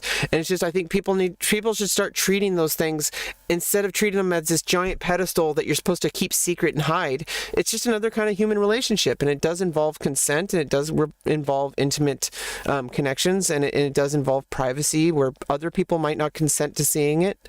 And so you have to keep it, you know, so that other people don't have to see it if they don't want to, you know. But then you can do stuff where you put, you know, I treat like, you know, porn and stuff. Someone chose to put it up there. Like, that's the way we express our sexuality, is we put our stuff out on the internet. So because I like it knowing that people are watching. The same reason I do streaming and YouTube and stuff, because I want people to look at me. I want people to watch me and listen to me, because I feel like I have something important to add to the world. Feel like I can entertain people and help people help people feel like they're not alone, and, you know, just get through this together, and try to also, you know, just build my career in a way that I can live my life. And that's perfectly fine, but some people see that as like, oh, sex is only supposed to be, you know, between a man and a woman, or they say, oh, sex is only supposed to be to procreate, or they'll say, oh, sex is something you're supposed to, you know, it's taboo. And it's like, well, it's not taboo to me. Like, it's not taboo to the people who appreciate it. It's not taboo. Like, people say, oh, people will like shame people for masturbating, and they're like, hey, like, why are you jacking off? And they like invade your privacy. Like, that's what happened when I was a kid. People would constantly invade my privacy. Like, I was just trying to masturbate, and people constantly would burst into my room and like interrupt me, and just like completely like ignore the fact that I, you know, needed like it's healthy. Like it's unhealthy to like constantly just like invade someone's space all the time. I was having my personal space like violated. And like when people just think that they can just like walk into your room and just like do whatever they want with your stuff, you know, like that happens with siblings, and it's just normalized, but it's fucked up.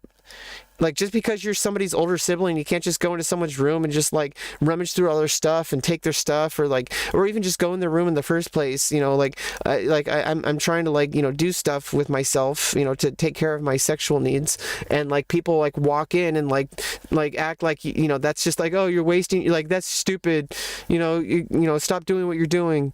Like if you're playing video games or watching a movie, they'll just turn it off, you know? It's so fucking invasive. Because they think that what they want is more important than what you want. Or people will like shame people. You know, Chris Crocker, or you know, Chris. What did she change her name to?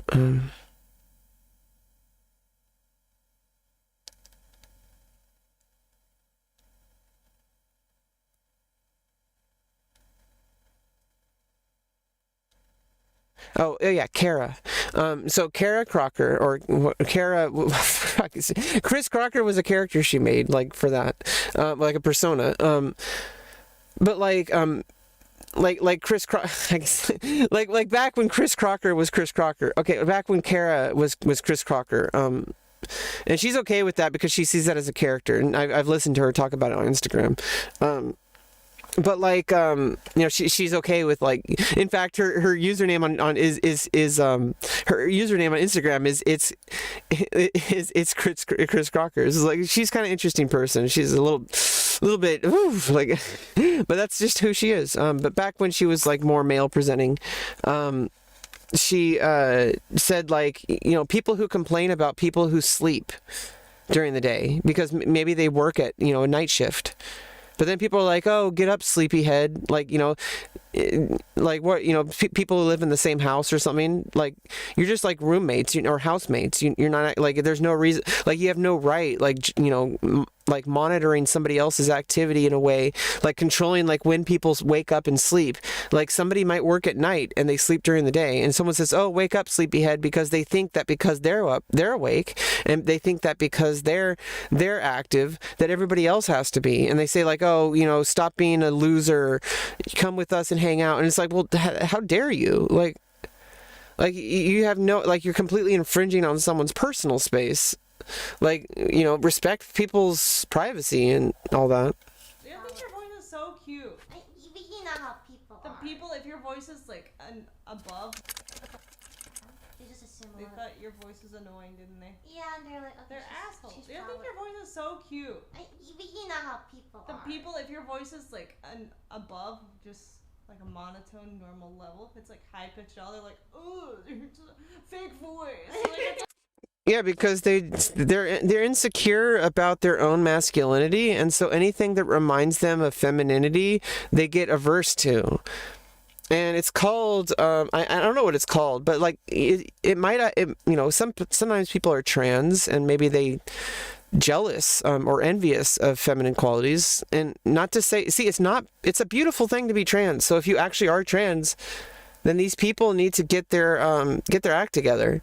Like, I'm sorry, like you're hurting yourself by continuing to, and also you're hurting others by like constantly judging women and blaming women for having more feminine characteristics, because, you know, women are allowed to have feminine characteristics.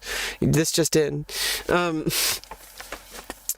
like, you know, like a lot of these like kind of incel types, they probably have gender dysphoria in some way, and I don't know what to call it. I guess dysmorphia. If it's like like if you're a cisgender male, you're not trans, you're not like a trans woman or anything. Like if you're a cisgender male but you have problems with your masculinity, I feel like that. I mean, that's a kind of dysmorphia, I guess. I'm not really sure, but it feels like it's gender related, but to their own gender. Like they don't feel like they're masculine enough, and so anytime they see something that's even remotely feminine, which by the way, pitch it has nothing to do, pitch is not gendered, and even resonance is not really gendered either, but we do have like what we consider more typical feminine resonance, and we have typical male resonance, because some men speak with a high-pitched voice, especially in, like, I guess in Alabama, like they go, hi, howdy y'all, how you doing? Just fine. Like guys talk like that, and women can talk higher, or women can talk lower, especially women on the radio and in broadcasting. But you can tell the difference between a woman's voice, feminine resonance, and a masculine resonance. Masculine resonance, I can't even really do a masculine resonance. I have to really try to do it, because I'm still trying to feminize my voice over time. But I'm finding my natural range, and I'm finding my natural resonance, and it's going to be different for everybody. Some people have a different kind of resonance, and yeah, it can be trained. But to say that somebody should change their voice is just fucked up. It's her voice. Doesn't mean it's fake, it's different. Yeah, at this point it's like, I'm used to it. But, yeah. I think your voice is cute. I think with her, it's probably similar. I mean, obviously, like much, much larger scales with all these streamers. But I feel like with her, it's probably similar to the kind of stuff I get, where I get random hate raids from conservative, like transphobes, who come in and tell me I'll never be a woman or whatever. I guess for her chat, it's probably like about her voice, and she's probably just learned how to just ignore it, and it's kind of fucked up, because it's like we're downplaying the effect it has on us, and it's like, it really does have an effect, but sadly it comes with the territory.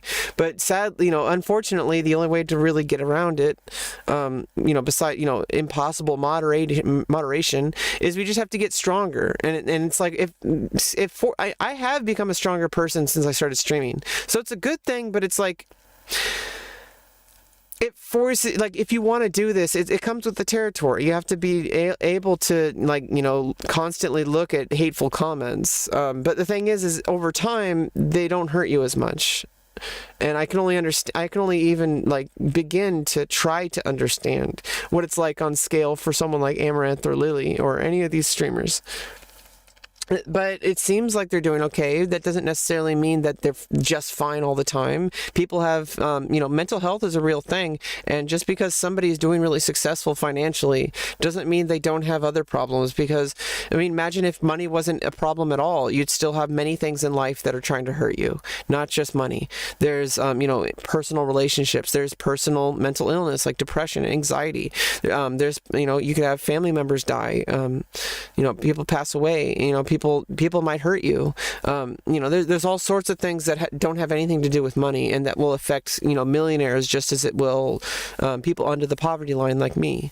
And I feel like, yeah, we can come together with that. And yeah, some people will use that as an excuse to say money doesn't buy happiness. Money really does buy happiness, because not having money causes misery and torment and just stress and just decreased health and physical and mental health, and just it makes you feel like you're trash, like you don't, like nobody, like the world doesn't respect you, and you're not worth it.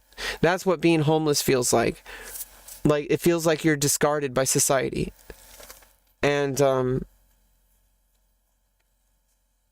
what I was talking about.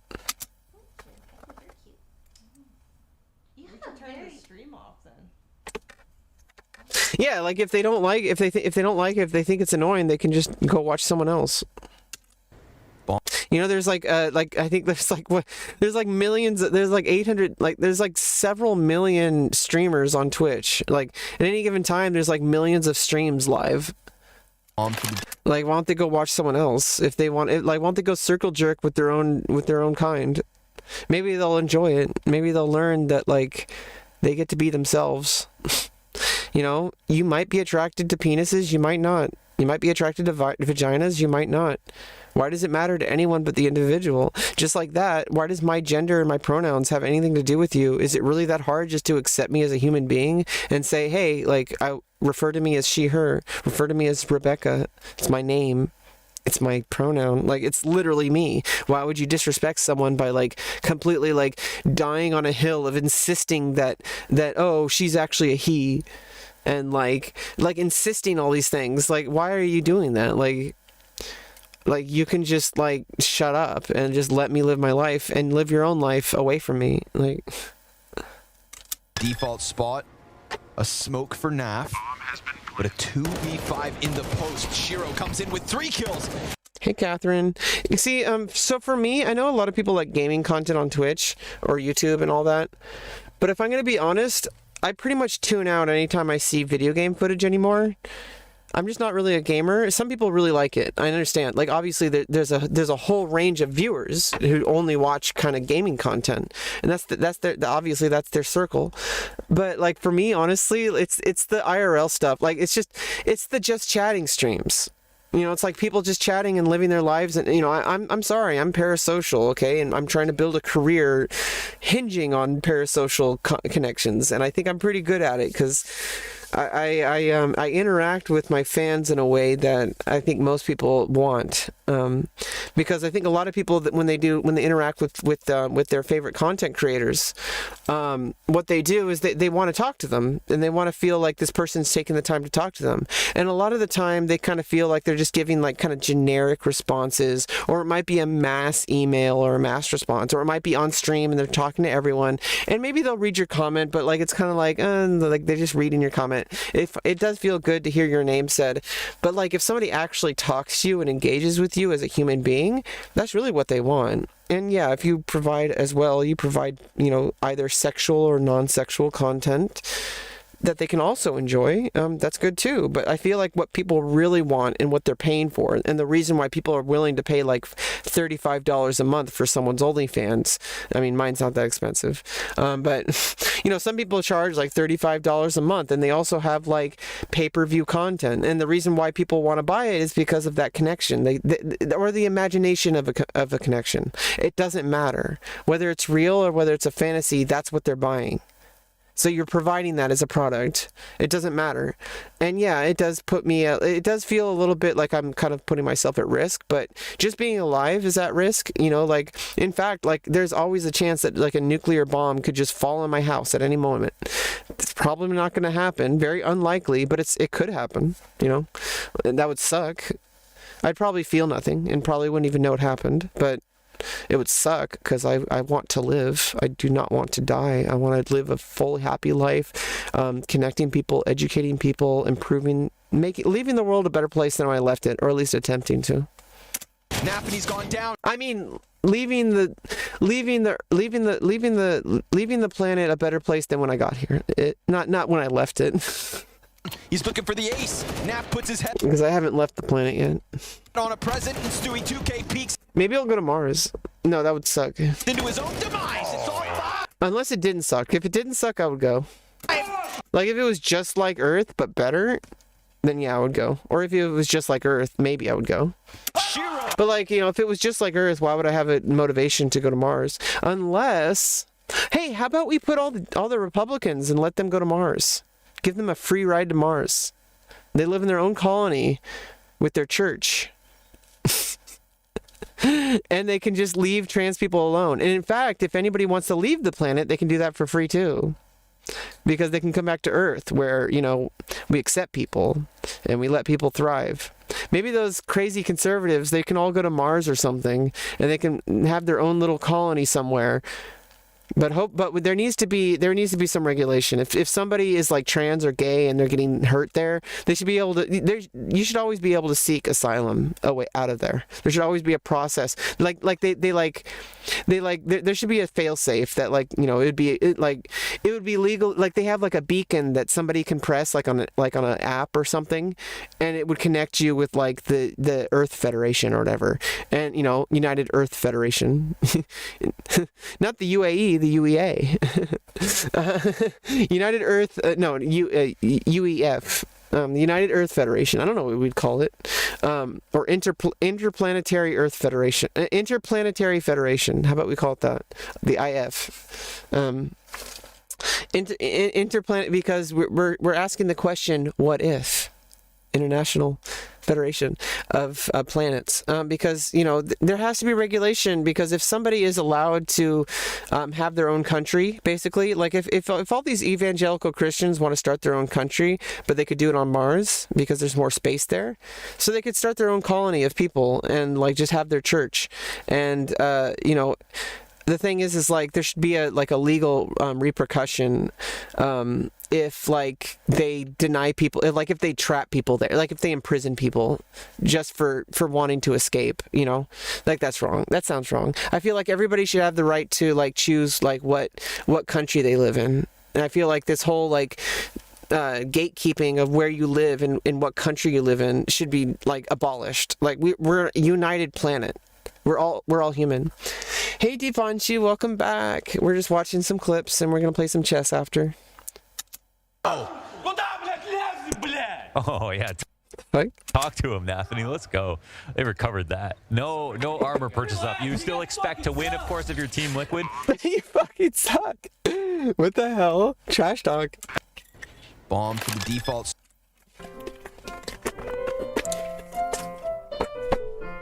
Oh, she's got the bird, and Lily's playing the keyboard.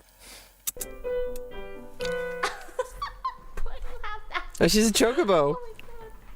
For concert?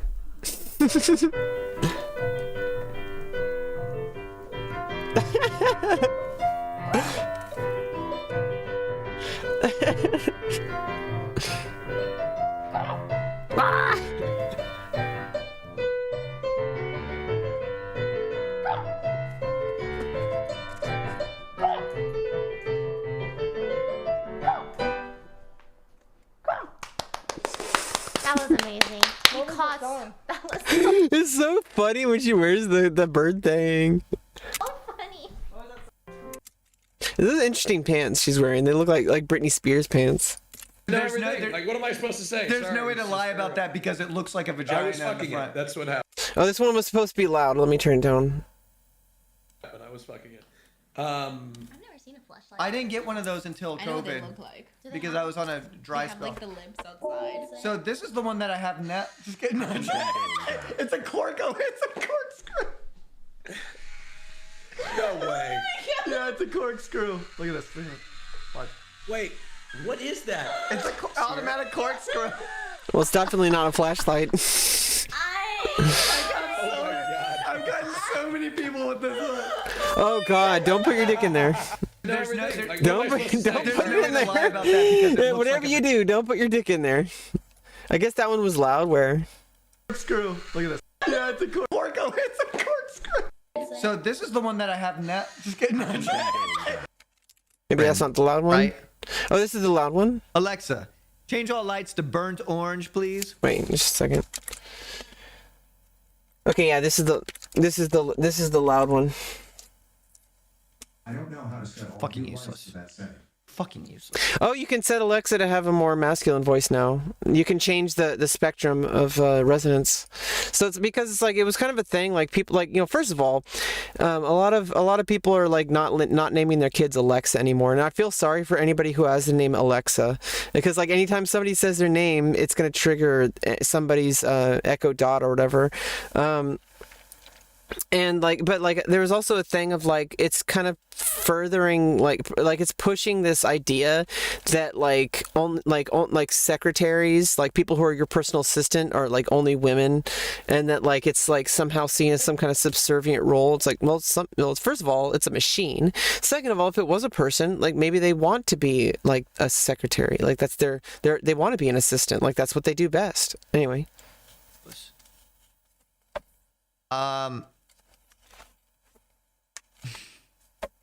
These are all the colors. Okay. Hold on.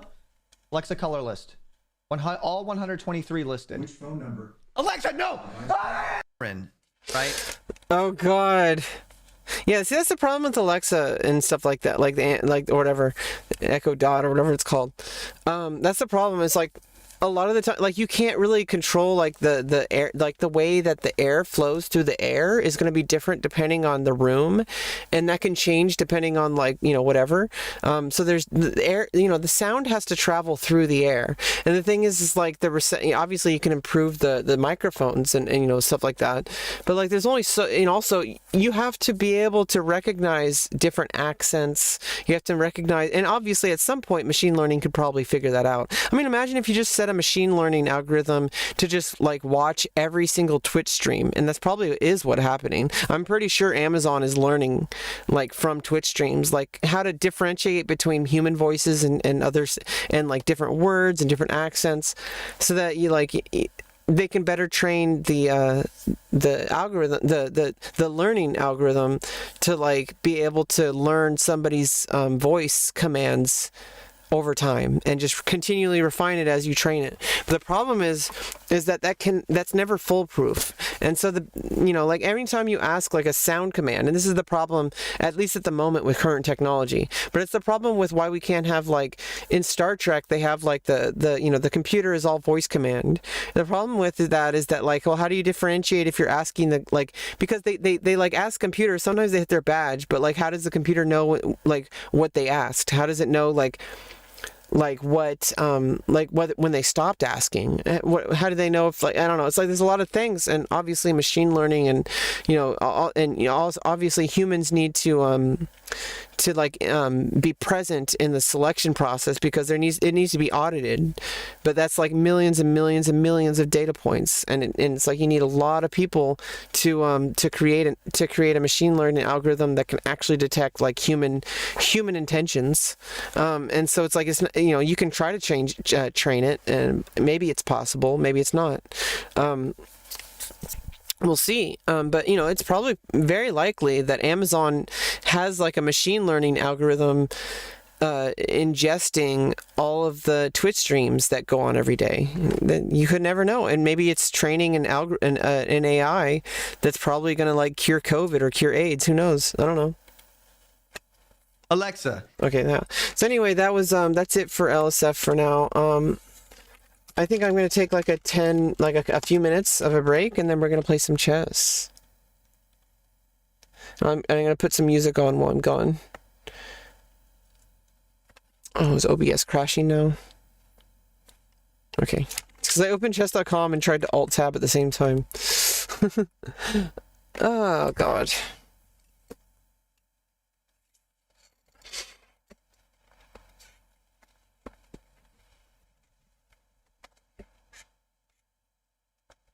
Yeah, I just want to get something to eat and just take it. Oh God, why is OBS crashing? Just because I'm trying to enable. I opened up chess.com, and then as soon as I did it too soon. Like I tried to open up, I tried to open up the OBS preview like too soon. I'm an idiot. Anyway, I will be back in maybe like 5-7 minutes or so. See you when I get back.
Wow. We got back at the exact same time, Lego. I literally just got back. I was getting... let me get my food really quick, though.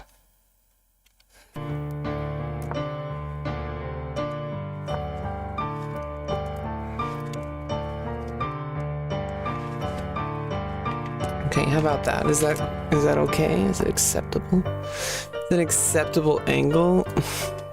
Let's look at the preview. I guess it's acceptable. Can't see my booba. But it's okay. For now, I guess.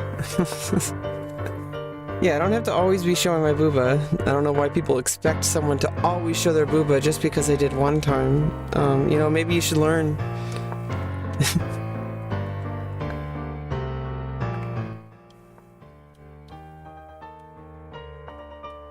Hopefully the music isn't too loud. It should be better now.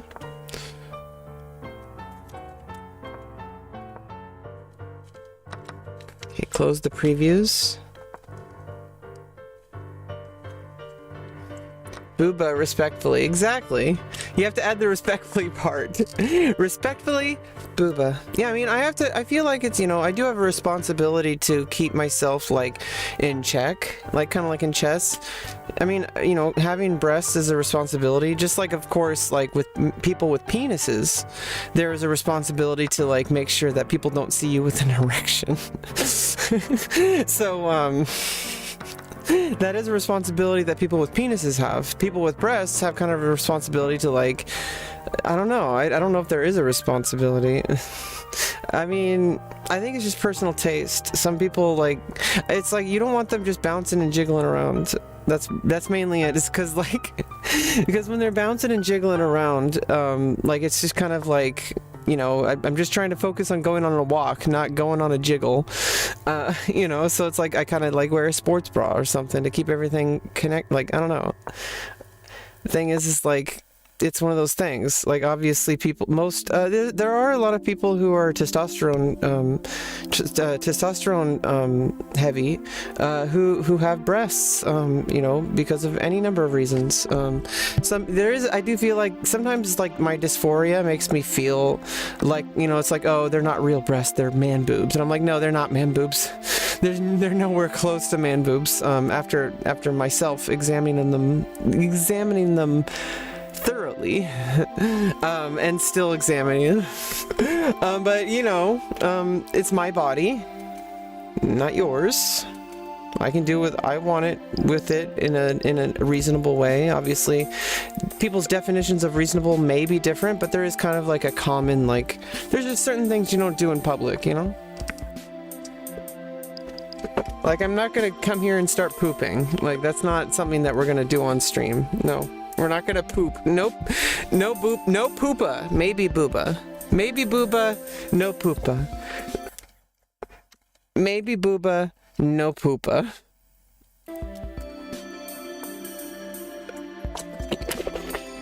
But not the kind of poopa that are on other websites.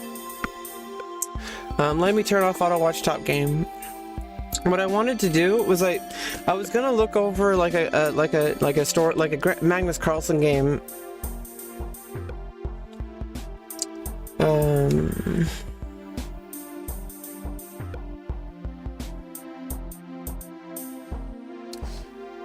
Library. Let's go to the library. Oh no.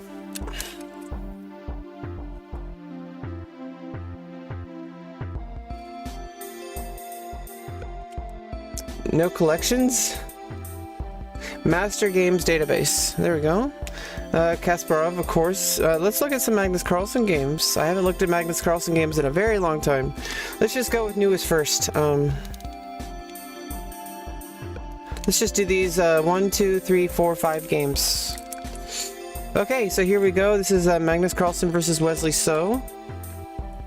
I'm gonna play Guess the Move. It was a draw, but we do know the result. So it was a draw.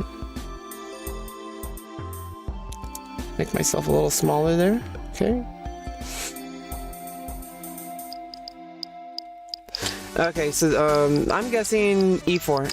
Okay. Okay, so this is Wesley So. E6. Nope, E5. Okay, oops, I didn't guess. Okay, knight of 3. Knight of 6. I mean, knight C6. Yeah.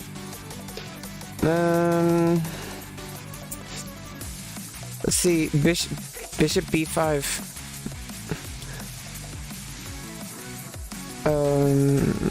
Let's see. Knight F6. Castles. D3. Oh, oops, it was black to move. Knight takes E4. Okay. Yeah, and then D3. Oh no, rook E1, of course. Get the rook activated. Knight has to move or be defended. D5 sounds good. Oh. Knight D6, moving the knight back. Bishop takes knight. Bishop takes C6. Oh, you take the knight instead. What's the threat? Oh, okay. If knight takes knight. Oh, because there's a reveal check. So knight can't take knight. Well, you can. So knight takes knight might be a move for black, because there's no check yet. Knight takes knight. Knight takes E5. I mean, rook takes E5 check,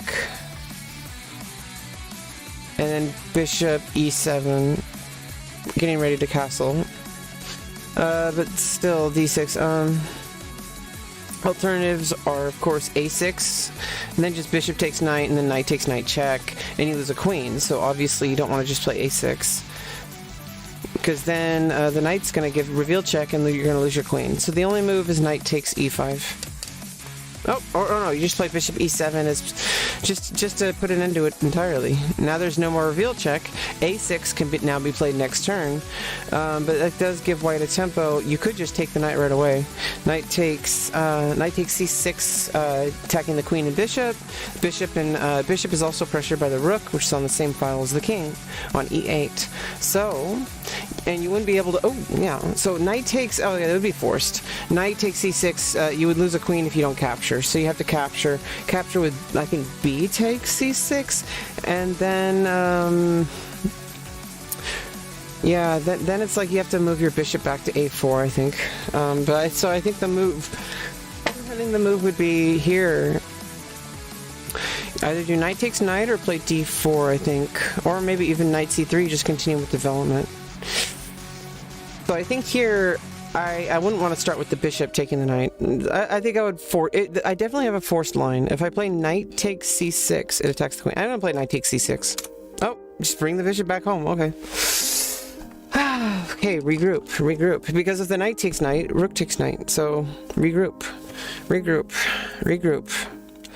If you notice that, like, Magnus Carlsen understands how to regroup, I think that's the main thing. He basically, like, kind of sees where you're going, and then he, like, regroups, and then he, like, I don't know, at least this game, this looks like what he did this game. Queen f3 looks nice. Where? What position? Oh, like, if you play queen f3 here.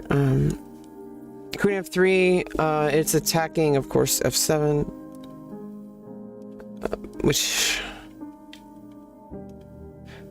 Now, if this pawn were to move, then that would be good positioned there, because then I could initiate a trade, trade a bishop for a knight, and then pawn takes if it's a weaker square, because if you move this pawn, then it weakens the square, and you can just trade the bishop for a knight. After pawn takes, you actually win a pawn, and you're attacking the rook. So the bishop comes in, and then maybe you just bring the queen back. But then you need to play d3, and then you need to get the knight activated this way. Maybe you're going to move the bishop in this way. Maybe to a3. I don't know.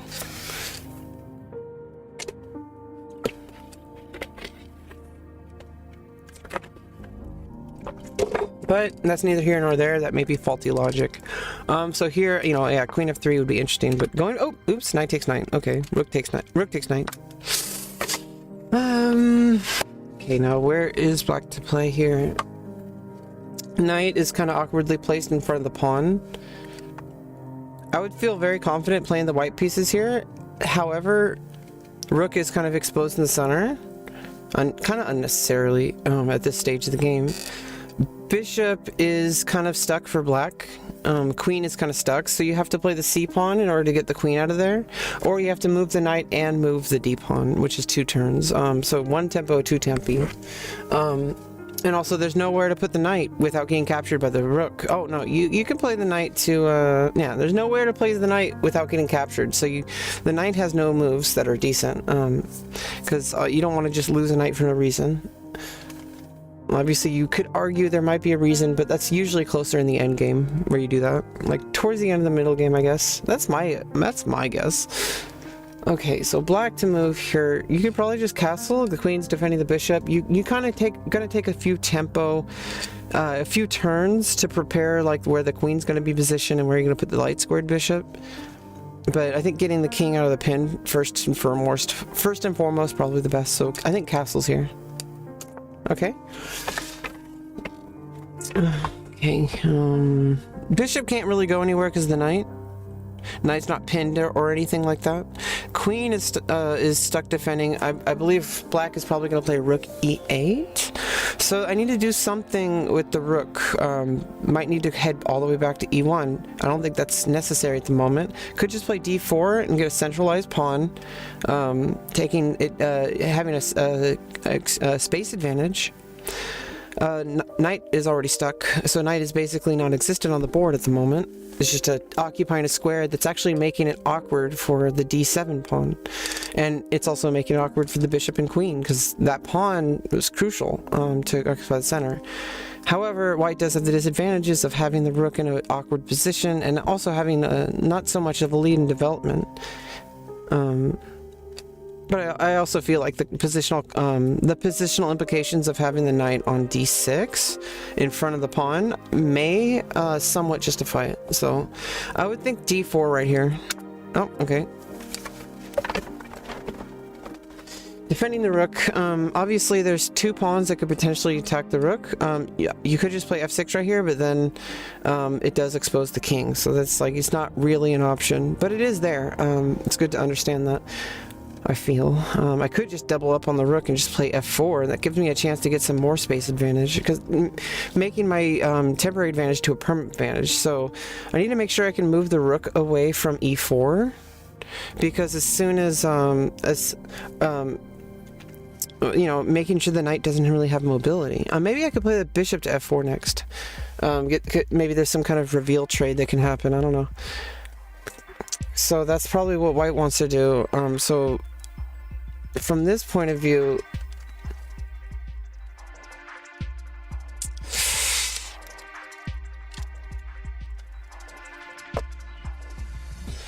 the position looks pretty top heavy here. However, I don't know, there's something I can do here. If I were to play, there is a potential knight move, but it requires bishop displacement. Yeah. Okay. Maybe Fianca. No. Let's play a structural move. How about a5? If I play a5, it'll prevent like b4. And if I can get a bishop or a queen onto the long dark diagonal attacking the rook, that might be something I could attack the b2 pawn for. So I would say a5. Oh, no. More direct. Okay. Be wary of the fork, though. So there's a fork, a potential fork, but there's no more pawn there.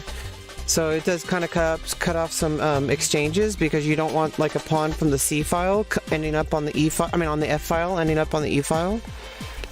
Because if white can get the central pawns, they'll be at an extreme advantage. Well, Magnus will be at an extreme. Would have been at.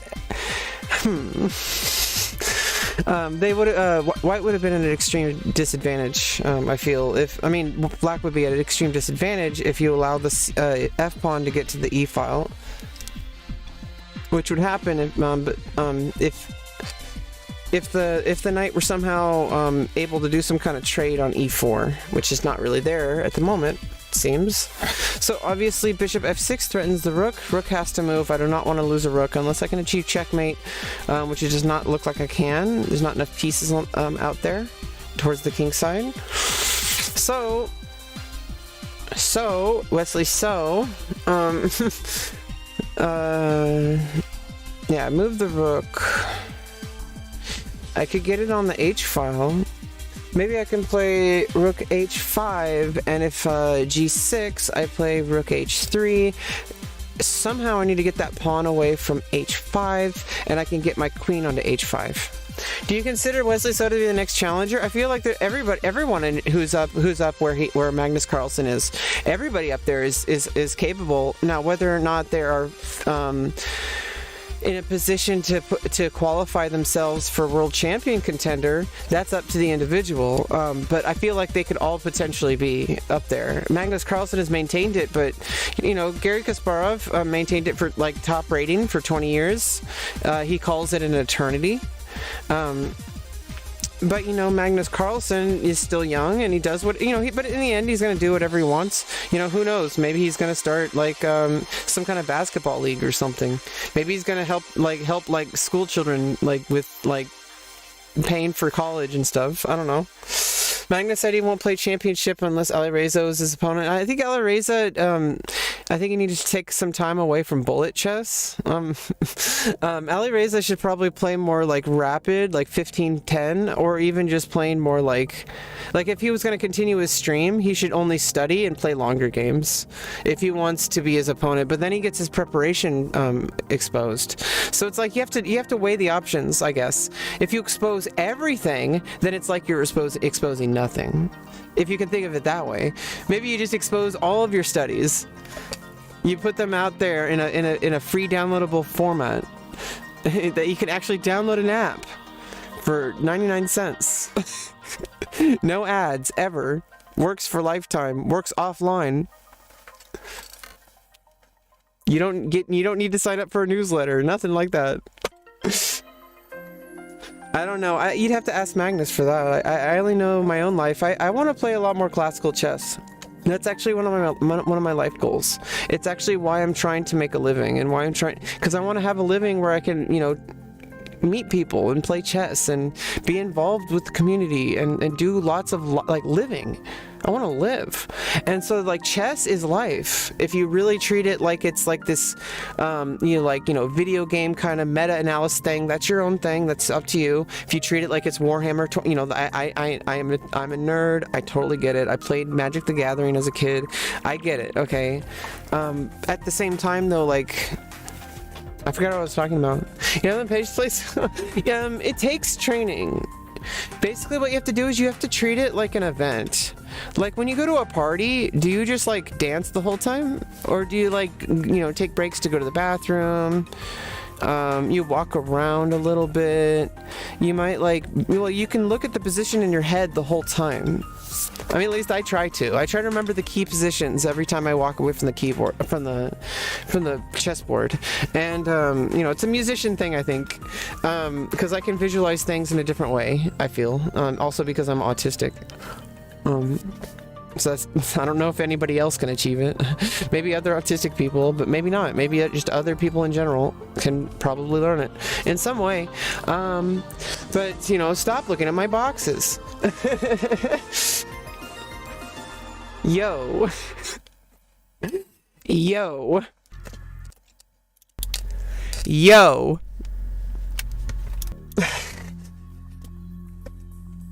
Okay, so I'm gonna move the rook. Maybe I can move to rook e2, and then no.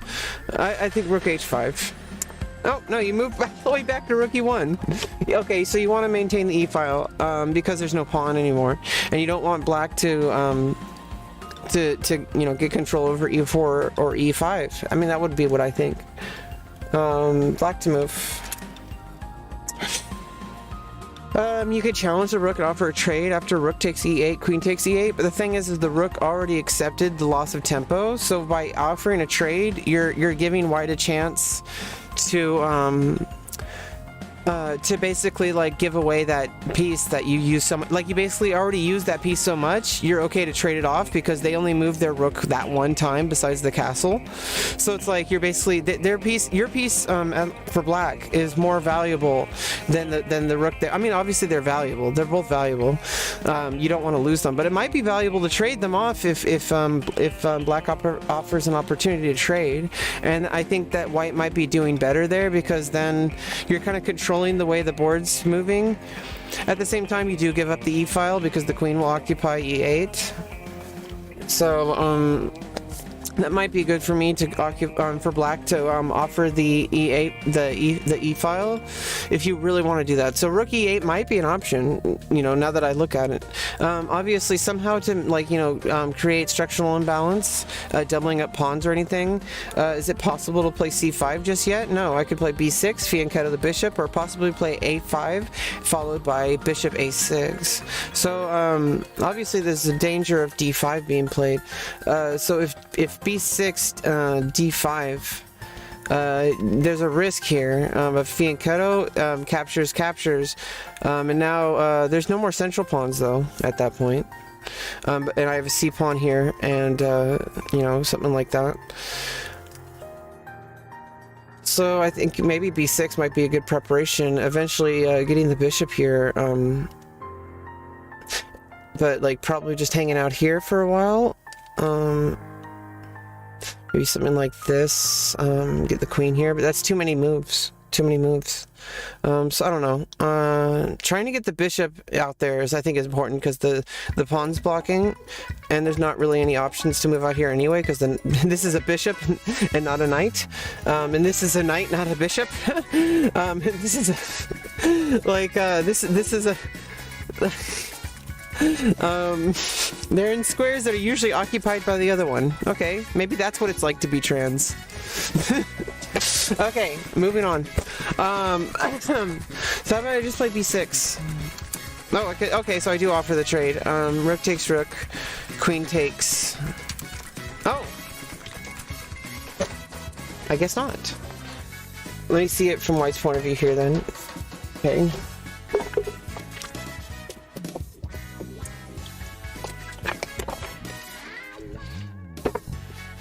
Okay, so if I traded here,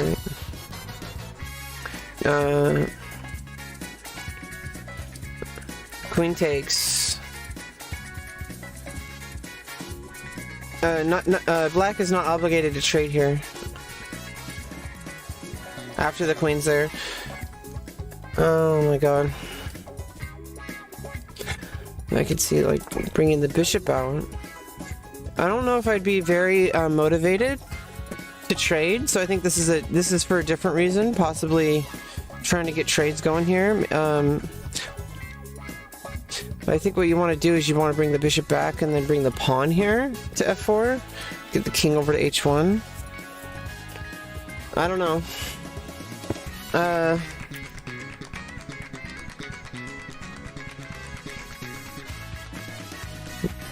Probably now want to play b6 or just a5. I don't know. Okay, just do the trade. Queen takes rook.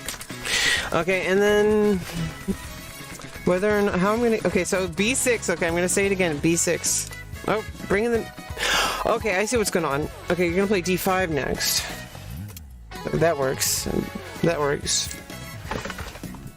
Yeah, I mean, the thing about long time formats is you kind of just, you focus for a little bit of, for like bursts of, like, you basically treat it like you spend like maybe a minute or two at a time on average per move, and then on the longer moves that you need to kind of like, you know, I don't know, it's, some people say like if you're playing like a 45 plus 45 game, you should probably be spending like 2 to 3 minutes per move, well, maybe even like 2 minutes, like 1.5 to 2 minutes on average.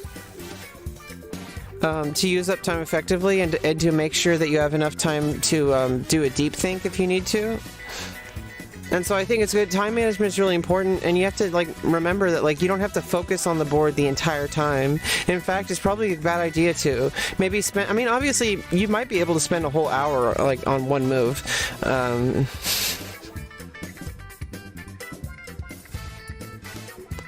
But I mean, the question is, do you want to spend that amount of energy when there's a rest of the game to be played? So it's like, I feel at some point we just have to, like, kind of just, take a chance and just make that move, even if we haven't fully calculated it. And I think that life is like that too. Sometimes you just try things and it's risky and it feels scary, and then you do it. It's not as bad as you thought it was. Like you do it and you like enjoy it and and it's giving you money and like who cares what other people think? Like there might be people out there who are like, that's nasty, it's dirty, and it's like, well, that's their opinion. It's not nasty or dirty to me. It's very healthy and beautiful, actually. I'm helping people. People feel lonely, and I give them something. I know what it's like to be lonely and to feel like, even somebody just saying your name in chat, some famous streamer that's like just says your name and just recognizes you as a human being. I know how it feels. It makes you feel like it's possible for you to be loved, and over time, if treated correctly with a therapist, in addition to coping, watching Twitch because you feel lonely, it's not the end goal. It's just a starting point, and some people are slower than others. I'm really slow, okay? I'm sorry. I'm autistic. It's slow for me to develop socially and to figure out how to, make it in this world, trying to become a businesswoman, trying to be like a girl boss, owning my own material and making money off of it. Some people out there think that that's wrong, and it's ridiculous. I don't think it's wrong. I don't think it's dirty. I don't think it's perverted, because there's actual human behavior that is wrong and is dirty and is perverted that's totally been normalized by these same people who are complaining about what they're like. Why don't you actually look at the things that are like actually bad, and not people who are just trying to live their lives and enjoy their body? I don't know why it's so demonized. I don't know why people see it that way. It's not right. I would say 92. Oh. Okay, C3 instead. So, the C3, I mean, it just creates a stronger structure. Oh, obviously not, because then you lose the pawn. Okay, so, I mean, maybe Queen D2 would have worked. But I think that's kind of wonky. Because maybe you want to just keep this file for now.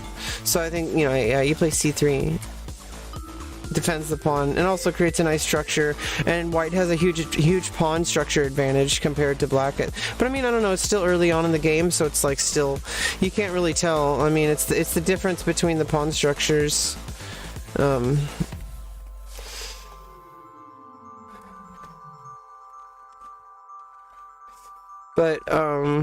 yeah. I think now's a good time to play d5. Now that you played knight, black played knight e8 to prepare, to at least get the knight out of the way. Maybe you're gonna play c6 first. Oh, okay, but d5. Okay, yeah, just get straight to it. Guarantee that you can play it, because otherwise, white could have played here. But then you would trade, but then it would double up pawns, and it's kind of different. And so, just make sure that you get it. By the way, I don't have the moves in front of me. I'm just playing guess the move through a recent Magnus Carlsen game. I've never seen the game. I didn't watch it. I don't have it. I really used to.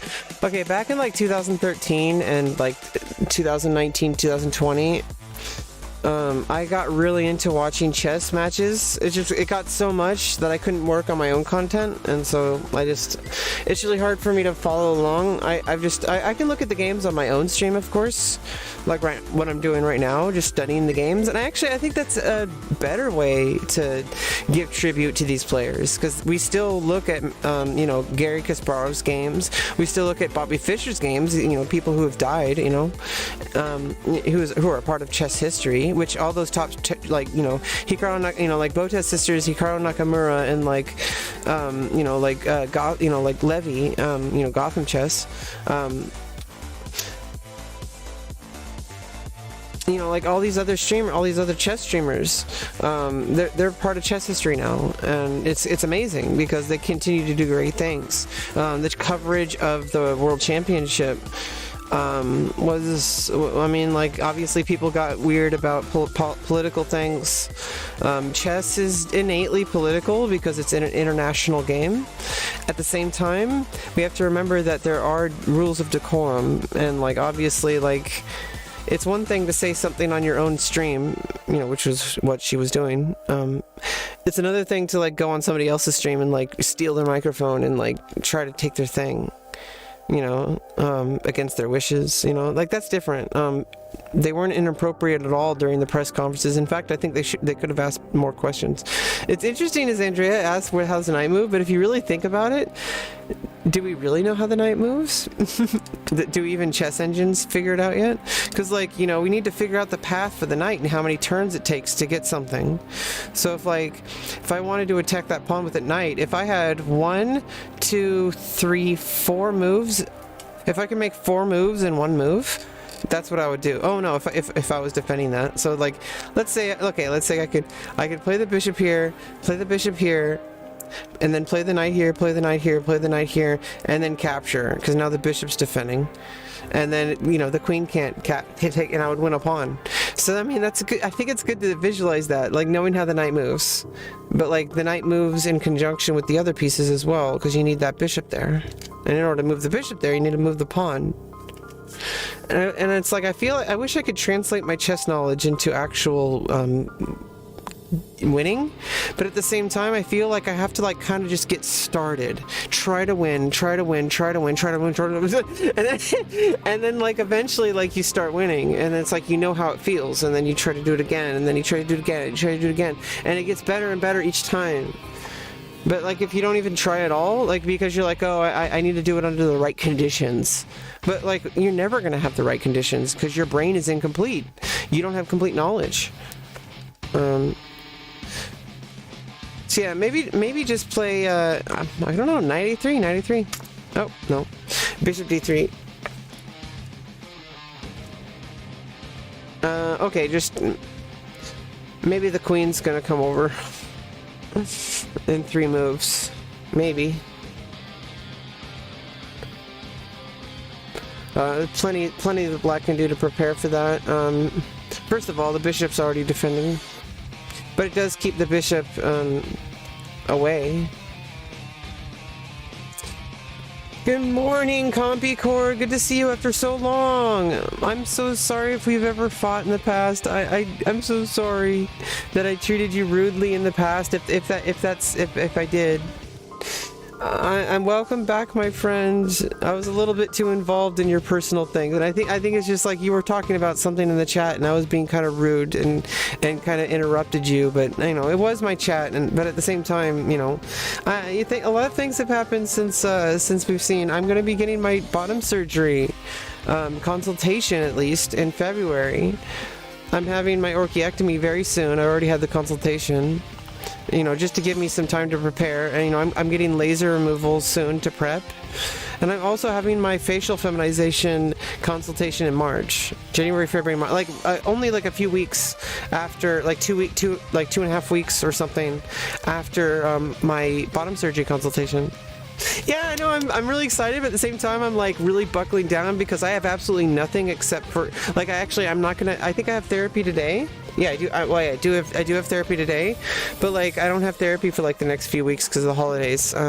So I won't be. I think it's like I basically have, like, no commitments for the rest of December except for just I'm working on myself. I'm trying to take care of myself. I'm trying to follow my therapist's advice. You know, taking care of myself, forgiving myself, not judging myself. You know, being confident in my abilities. I'm really starting to feel more confident in myself lately. I'm starting to love my body more. I look at my body in the mirror in the morning and I'm really happy. I'm really happy every morning, you know, because, you know, I'm starting to have a body that's like really nice for me, and like that I really like, and I like it when people touch it and stuff like that. And so I don't know. Yeah, it's gonna be a lot. It's gonna, well, for orchiectomy, it's gonna be like, yeah, a few days of soreness, but like for the bottom surgery, it's gonna be a while. I think it's gonna be at least like a month.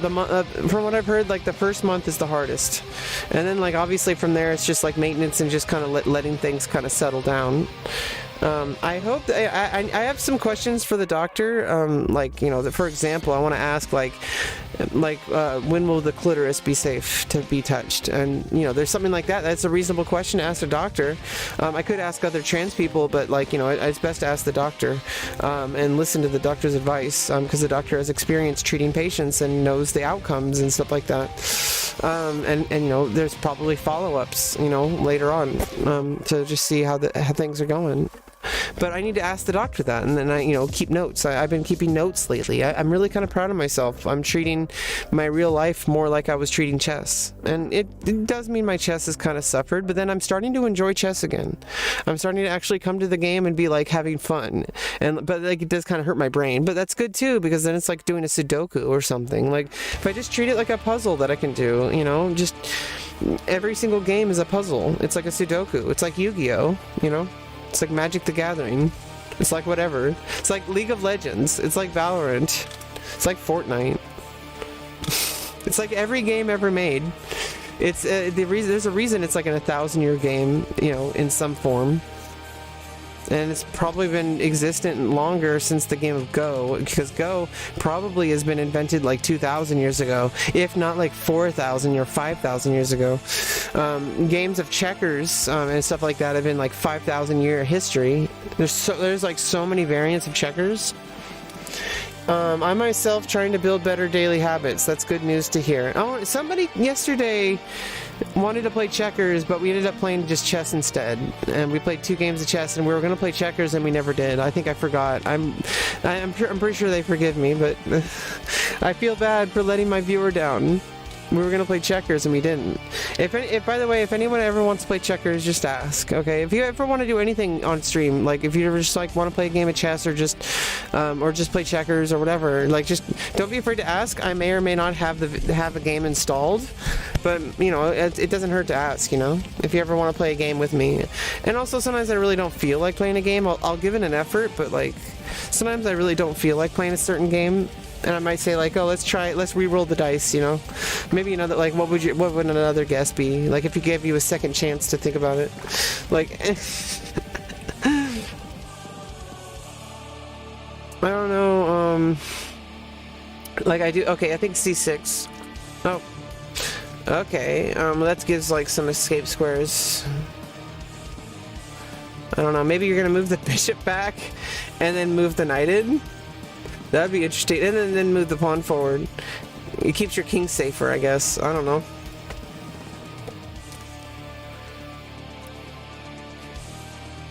Oh yeah, I was gonna eat a hamburger. I'll be right back.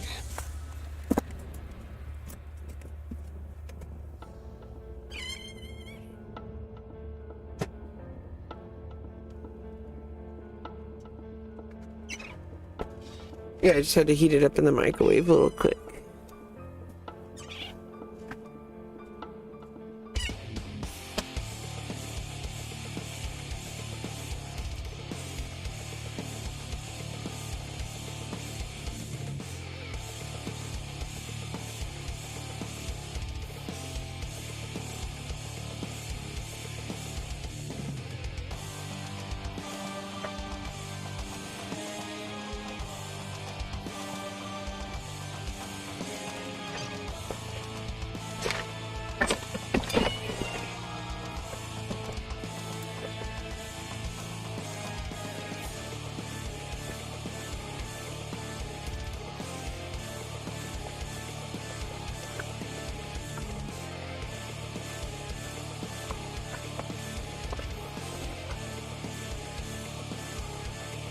Hmm.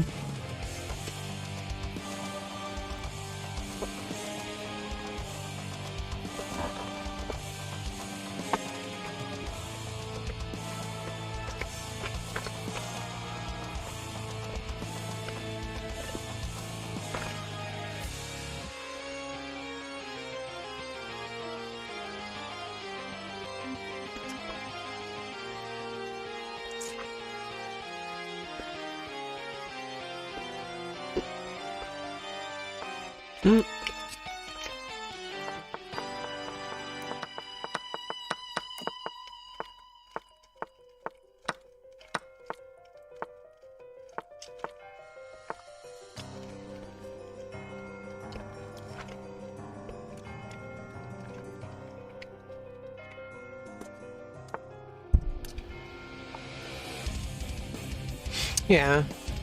Yeah, I guess continuing development, getting the rook. Able to at least somewhat maneuver.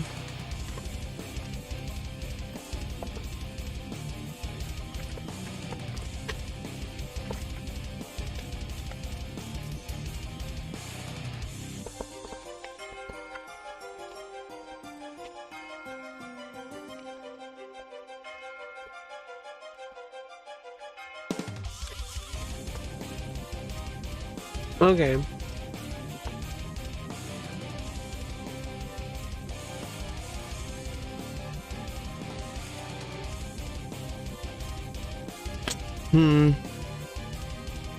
Yeah, it does get. Well, there's no more pawn here.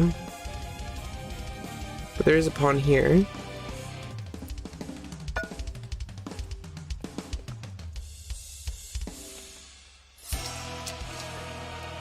But.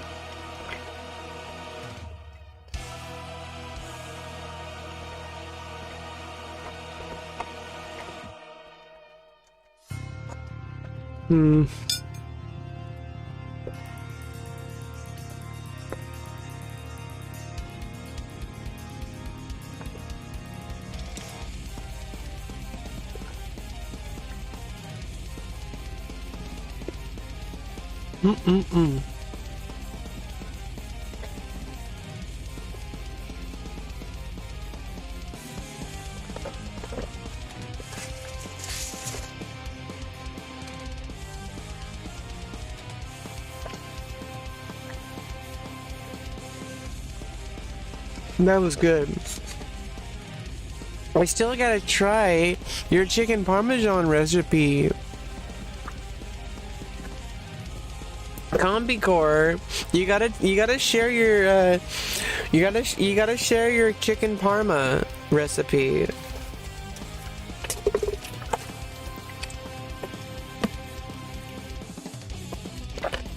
Or maybe is it a secret recipe?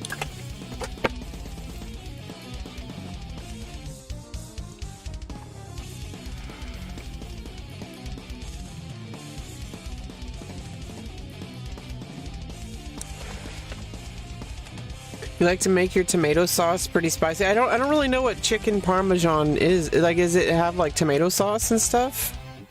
I didn't know that. Hey, Dorothy.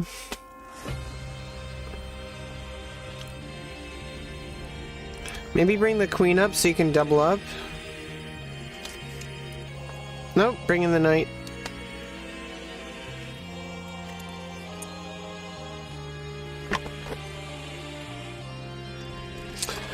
Chicken parm is essentially pizza, but on a chicken breast instead of bread. Okay, gotcha. So it's low carb, which is great because I'm diabetic. So it's like a pizza, but with chicken. That's awesome. What if you could make one with, like, I don't know, like bacon? Chicken. Okay, so chicken wrapped in bacon. Slow rotisserie.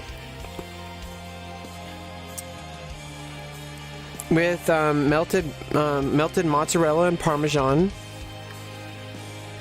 and pepperonis, and sausage, and bell peppers, onions, spinach, artichokes, hearts, green beans, and broccoli. No, how about just broccoli and and how about instead of tomato sauce, you have like an Alfredo sauce? So Alfredo, spinach, garlic, onions. There we go. Yeah. Yeah, there you go. With broccoli bits. There you go. That's the one. So pizza with oh, I should order that. No, I'm just kidding. I don't have that kind of money. I think you can make breadcrumb. Yeah, you can make breadcrumb. That's still like that's, you can keep it pretty low carb. That's pretty cool. Yeah, pork is like, I don't know, I don't really feel too strongly about different kinds of meats. Apparently pork is actually fine, like chicken, but like it's not as like, chicken's usually healthier, and fish is the healthiest out of like meat. As far as meat goes, like fish is like complete, you know? But you can't just like always eat fish, it just kind of gets tiring, you know? You know, like pork, I feel like pork is like, it's kind of like chicken, it's kind of like beef, but it's not really. And then you have beef, which is like, apparently that's actually really bad, not bad for you, but it's like not as good for you as like, well, it's like, it has like some kind of carcinogens in it compared to the other ones. I think that's also because of like, maybe there's like hormone injections or whatever happening. Good fish is the healthiest, yeah. Oh yeah, if we treat the ocean, well, they don't. The ones you eat aren't from the ocean. They make those in fishery. I mean, they raise those in fisheries, so they're not in the ocean. Like most of the time, if they do ocean catches, I mean, I think if you probably go to like a fresh fish market, you're probably gonna risk getting like high mercury poisoning. Like, I feel like you're gonna get high mercury poisoning if you eat like a lot of local fish, but apparently there's a huge market for it. But I guess maybe they inspect it heavily. I don't know. I don't know what goes on in the fishing world. You'd have to watch like some kind of reality TV show about the biggest catch or whatever it's called.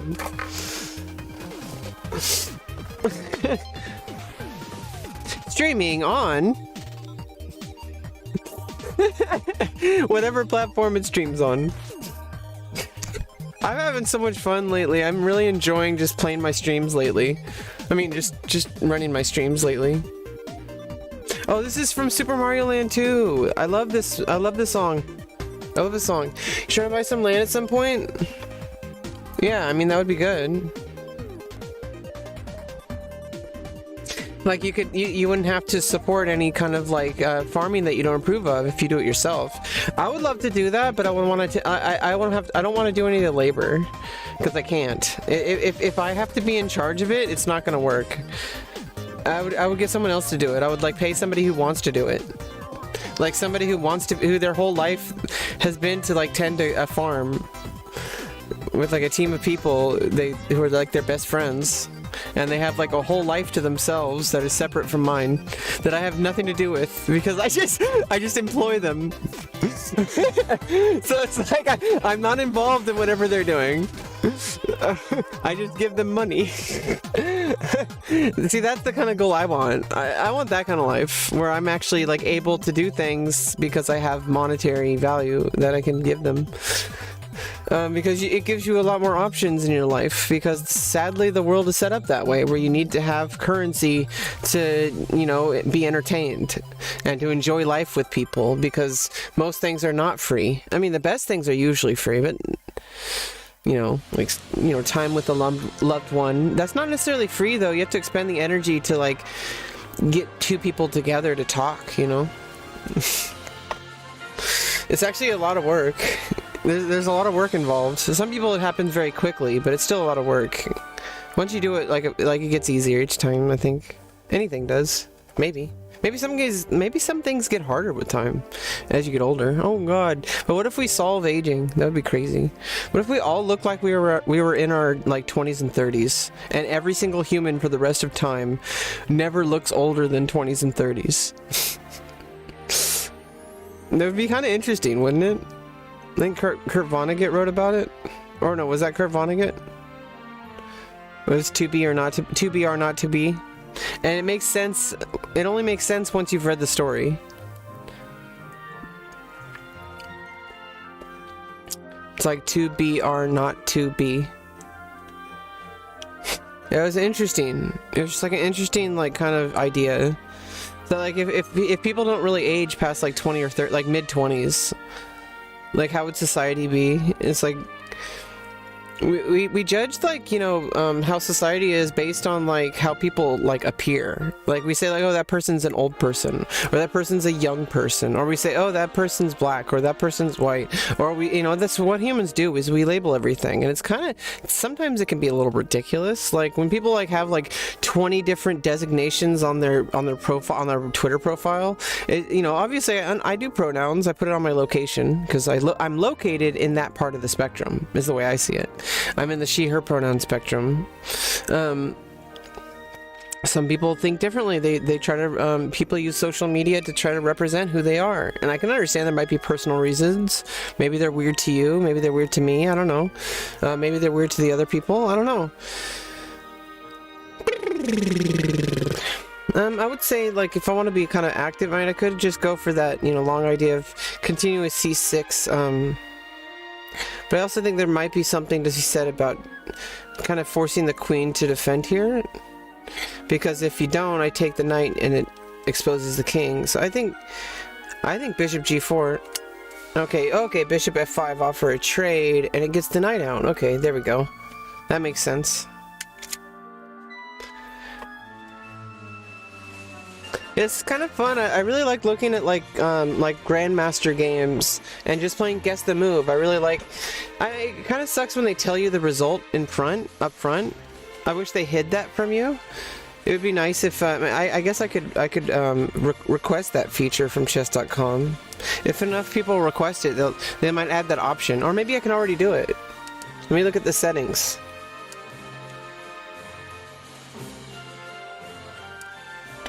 No, let me Google it really quick. Chess.com library master games hide results. How to hide my games? How can I hide my stat? No.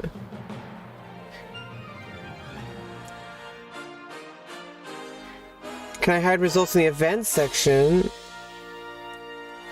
How to look at, let's just look at discussion. I do have a giant database. I haven't updated it in a while though.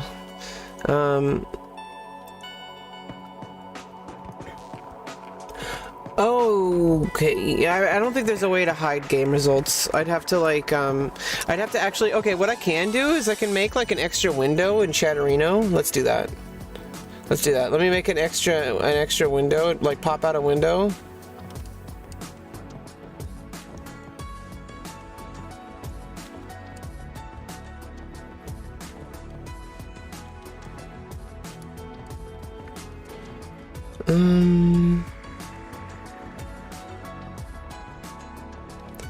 Yeah, let's just do this one and then let's pop it out.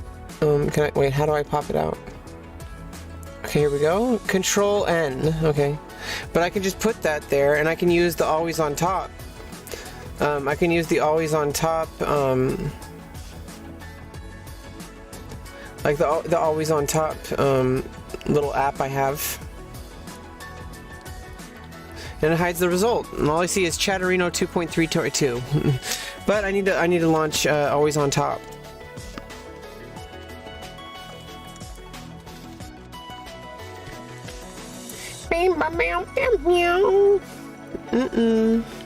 Okay, open up always on top. I have to press Control Space.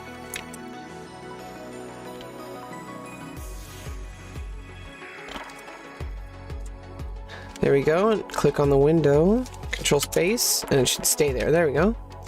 And now now it hides the results. So if I want to do another game, I have to do that before I load it.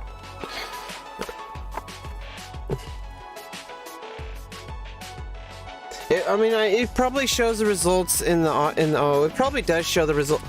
If I go to another game, oh, here we go. Yeah, it does show the last move. It was a draw. See, it's like I knew that.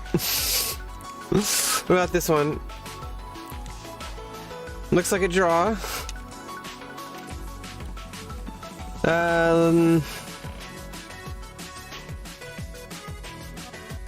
May or may not be a draw. Oh no, it shows the result. Oh, okay, no, black one here. Yeah, I can't show.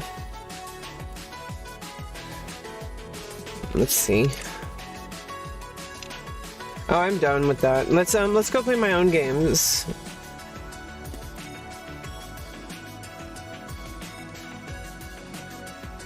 I seem to be a chittery mood this morning, and nice to see you. Yeah, thank you. It can fluctuate. It can fluctuate, but today's good. Mostly, I'm just kind of pissed off that it's like I don't know. I haven't been able to get much like I need to replace like all my clothes. I need more underwear. I need more like just like different kind of clothing options, but I don't have the kind of money at the moment to go to Goodwill and get stuff. But I'm gonna work on that, and also I'm trying to get SSI, and if I get that approved, I'm gonna have a big giant pocket chain, some big carefully spent pile of money, to back pay for the past year. Some of it will go to the lawyer, but I'll have money to buy clothes, so I'm gonna go to Goodwill and get whatever I want. And I'm just going to take it back home and try them all on and stuff like that. It's going to be fun. But at the same time, it just sucks because I feel like I smell bad. I feel like I can smell my underwear, and it's kind of weird. And I don't know, it's just like I need a shower, but besides that, it's just like my clothes kind of have this like smell to them. It's weird. I also have a hard time because of autistic issues. Executive dysfunction is like the technical term. Is like things that I know I need to do, I'll just put off for like days at a time, and then days become months. And like sometimes I'll just only do like one load of laundry like every like month or two. And I'm kind of concerned, but a lot of it is because I just need to get out of this environment, living in this trailer with my dad. Once I have my own environment, I can start from scratch, like an apartment or something like that. And I can start my own system. And it's like I'm afraid that if I don't want to spend the time and effort to develop a system because of my autistic issues. It takes me a lot of time and effort to adjust to something like that's a routine. But once I get a routine, it's set in, and so I don't want to build bad habits when and I don't even know where I'm gonna end up living when I move out, when I can move out. And so I want to get to a place where I understand like my environment, and I can start from the scratch. I can build it up from the beginning, and I can set it up right, build back better or whatever. And clothes all smell too. I mean, the thing is also, it's not just that. It's just that like I don't think anybody really cares anymore. It's except for yourself. Like, I mean, I think it's just like I think society is learning because of COVID. That's like, just like try to enjoy life, don't get like weirded out because someone lives differently than you. And I feel like a lot of people actually are learning how to live with people better. I feel like the only thing we hear about in media are usually the crazy like QAnon people. We all know, I don't even have to mention, you know exactly what I'm talking about. Hey Lynette Osborne. Okay, let me play some games. I think I'm gonna get another cup of coffee. I'm gonna stream for a while until I just like kind of feel like I can go off.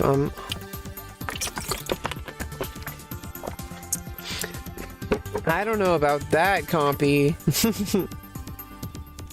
I will be right back. Like a few minutes, I think. Let me just load top game again.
Okay, I'm back, you guys.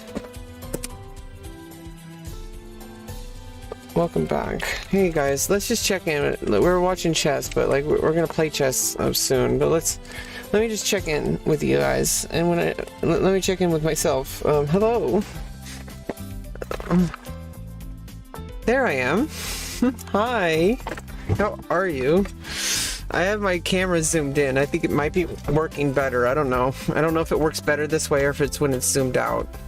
Let me try zoomed out again. Oh wait, first of all, I think it works better for this, but like here, I don't know if, oh yeah, I don't know. I don't think it matters.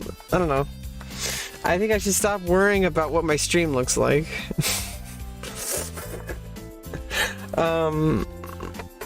Yeah, I'm gonna be playing some chess. Let's stop watching the top game.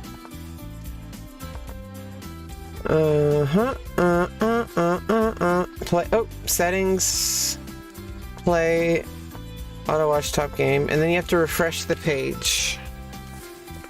And then it'll work. We'll close the game just to make sure too.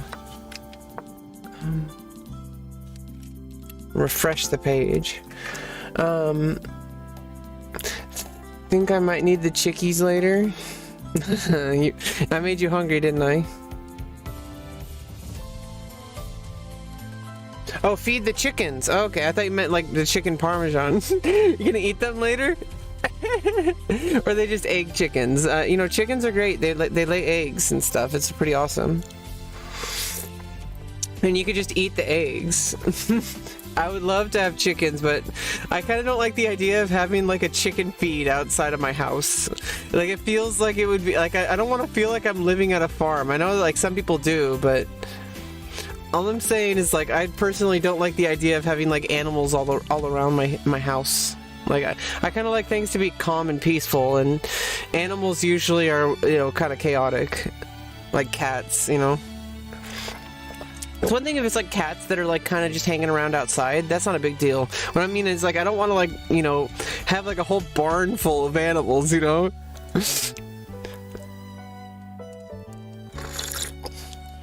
Table scraps and old bread. I mean, that's better than nothing. I'm really sorry for you. I am also struggling with food at the moment. I have a ton of food, but like, as far as food that like tastes really good, I could, if I do make an effort, I can make a lot out of nothing. You know, I have like I have a lot of pasta. If I have a lot of spaghetti noodles, and I have lots of ways to make different kinds of spaghetti sauce. Make some kind of Alfredo sauce even, and I could always just go pick up like maybe I can go like just pick up a thing of cheese and like or something like that to put on it, and like broccoli. And I kind of use like a bunch of different ingredients to make something that's kind of more than just the sum of its parts, if that makes any sense. Okay, I need to play the game. Otherwise, I'm doomed. Let's get 4 nights. Now I have to defend the pawn another way. But now, get the bishop out. That might be a little bit too. Let's get the bishop way out here.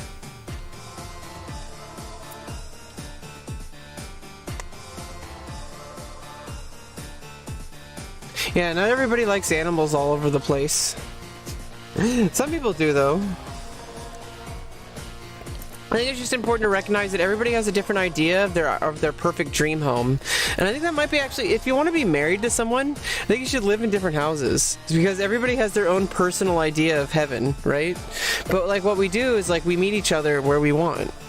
Like, you know, you meet somebody on like a voyage. Wouldn't that be romantic? Meeting somebody out on a romantic voyage? Oh, that would be so nice. Like, I don't know who it would be. That's the fun of it, you know?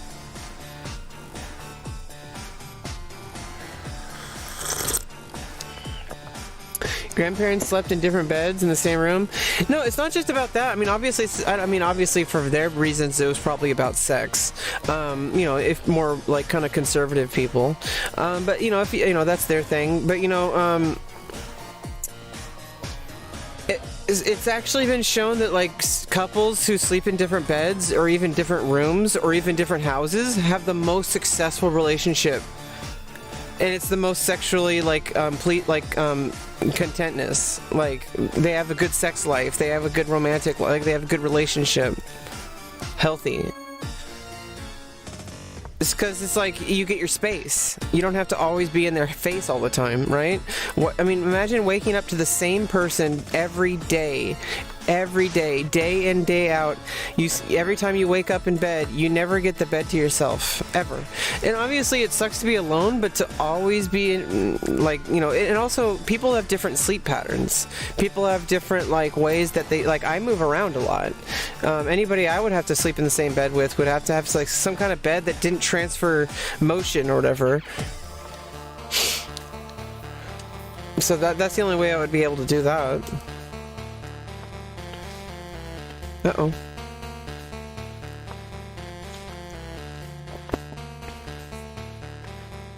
Well, you know, apparently, Danny Elfman, and I forget the name of the person he's married to. Danny Elfman and his wife, I guess have, oh no, not Danny Elfman, Tim Burton and his wife have like, they live in separate houses. Oops. I lost on time. They live in separate houses, and they have like an extremely good marriage. I'm being courted by a man down in San Diego. Oh my god. Yeah, I mean, the thing is like, I think, don't think about marriage right when you meet someone. Like, just why does everything have to lead to marriage or a baby? Just like, you know, kind of slow down and enjoy the moment. Maybe this is the start of a good friendship. Maybe this person is going to be like the person who really helps out and you help each other out, but like it's not like a marriage. It's more like this is a person in your life who you really care about. And like you like, maybe it's something beautiful. Maybe it is marriage. I don't know. But I mean, the whole idea of like expecting things way ahead of time. It's like if you watch Hey Arnold, and when like they have like those like imaginations or whatever, or not, I don't know about Hey Arnold, but like, you know, it's like when they have a scenario that plays out in their head, and it's like it's never gonna go the way you want, and that's good, because if it went the way you want, you would never get what you need. Right? Who are you talking to? Whoever asked. You ready to settle down? Oh, well, if you're really serious with this person, I'm saying that I would say that you can do whatever makes you happy, but also remember that you have autonomy over yourself, and nobody owns you. And hopefully, this person, this man, hopefully he respects that he doesn't own you. He can't decide that like he can have sex with you even if you don't want to, because you are in charge of your body, not other people. You're on Twitch. Yeah, I'm on Twitch as well. Yeah, I'm on other places. So there's like other people who are here. Yeah, I was talking with CompuCore, but I was also talking about my chess game, and I was also kind of just ranting. That's kind of usually what happens. He's the most respectful boyfriend thus far. Yeah, I feel like that about my boyfriend. I didn't tell you. So I potentially have a boyfriend. We've only had one date, and then one phone call before that, and met on a dating app. And he's been so respectful for me, and he treats me like a princess. He like kisses my hand. It's so great. I like it. Yeah, and I got laid, and he got laid, of course. And I have like, you know, spank bank material. And so I appreciate any moment with anybody. I try not to have expectations. I just enjoy things as they come. And over time, you end up kind of gravitating towards the people who really matter. And I'm glad that you're starting to find that too. I'm so happy to hear that too, Compy. Thank you. Oh, I'm so happy to hear. Okay, let's play a new game. Let me take the center. Maybe I bring the knight out. Defending the pawn. Lady Love is on our side. We're gonna make it. That's not how songs work. Let's just take. It's the Carol Can. The Carol Can't. It's the Carol Can't. Carol Con. Con! Con! Con!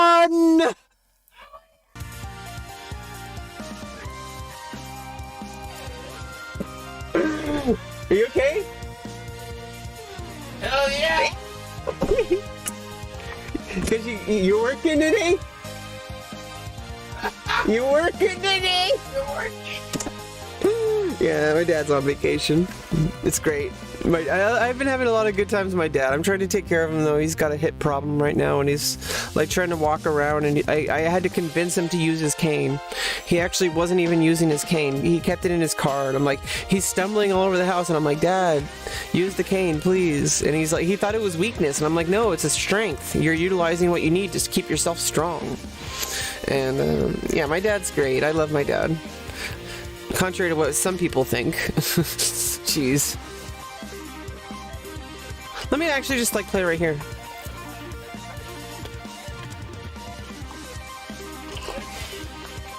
Uh-oh, I gave up a pawn.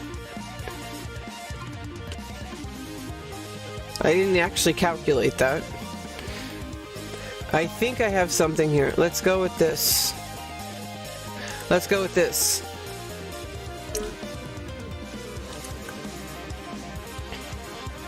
Hot fry.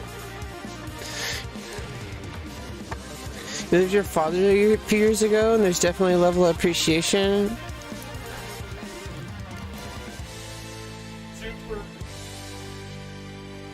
Yeah, like I live with my dad, and I love my dad, but I really wish I didn't have to live with him. Oh, do I lose a piece? Oh no.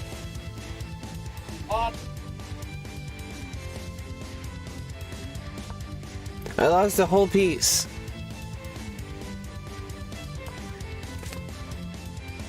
I suck at chess. I keep blundering when I play Blitz. Even when I play Rapid. But not as much as when I play Rapid.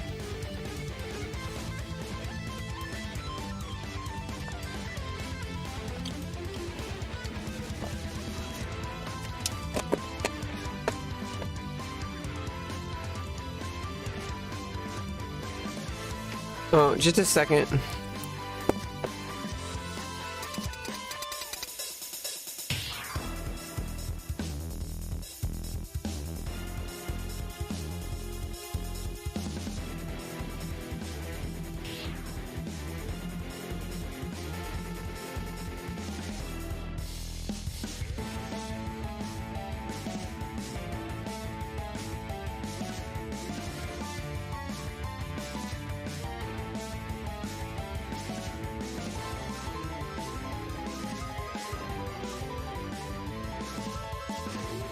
Yeah, of course, still fun though. It's still fun though. RuneScape is still fun. It's still fun though. Suck at RuneScape. It's the only game I play. I don't play RuneScape. I don't know. It's like I can't stand video games anymore. I'm sorry. Chess is like the only video game I play. Oh shit! I need to do this. It was my turn. I'm just gonna take my rook. What am I doing? What am I thinking? What am I thinking? I'm gonna resign. Jeez. I want to play a longer game. Let's play a longer game. Let's play 15 plus 10.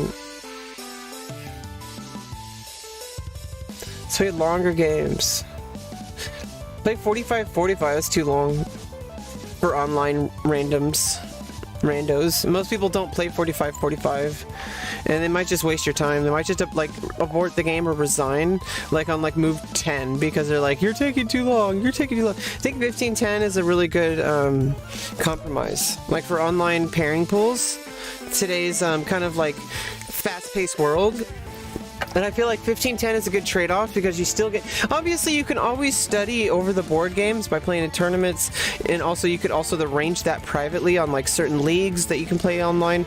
That's always up to the individual if you want to commit to that. I don't have the time anymore. Hopefully I can get enough of a stable income and all that, and hopefully I can start playing, start going to online chess tournaments again to play like 45 plus 45 and like 90 plus 30. Hold those like USCF tournaments that they have online. And it's like I would love to do that again. However, it's a very strong commitment, and I'm trying to make money. And I'm also trying to take care of myself, my mental health. So there's two big things there, because it's not just money, it's not just mental health. I'm working on a career right now that may or may not work out anytime soon, or at all. And I'm pretty sure it's going to have some success, but it might take a very long time, and I don't really have that kind of luxury. However, I am applying for SSI, and all of the above applies to my mental health. If I fix my financial stability, I fix a whole giant chunk of all the mental health problems I have. So that's been the biggest issue. The gender confirming stuff has been a huge chunk as well. There's a couple different huge chunks that I have. If that makes any sense. Oh god, my structure is screwed. Do you run it all? I've been trying to run it, but I'm working my way up to it. I need to build habits, and so I like to run, but then what happens is my ligaments in my knees start to fail, and then I have to rest for a while, and then I get out of habit. But if I just walk 15 minutes a day or something like that, which I'm aiming for, I'm trying to get to 15 minutes a day. Sometimes I don't even leave the house. I'm trying to get there. It's going to be very important in the next coming months, so that's one of the things that I'm slowly working on, and I'm getting there.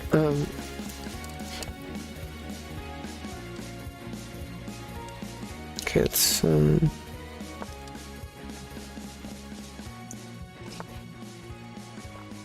okay. Let's get the queen here. Oh, oops, I'm not playing a Blitz game. I was playing like it was Blitz. I think these are kind of forced now. I don't know. I don't know what I've done. I forgot that I was playing 1510. Oh god. Okay. So this is fine. You're probably going to bring the bishop here. So I think it's important that I develop the knight, but I can wait till that happens, unless you play here. Well, I have time to move the queen. Let me castle first. If you play here, I may just be able to do that. I have time. Okay.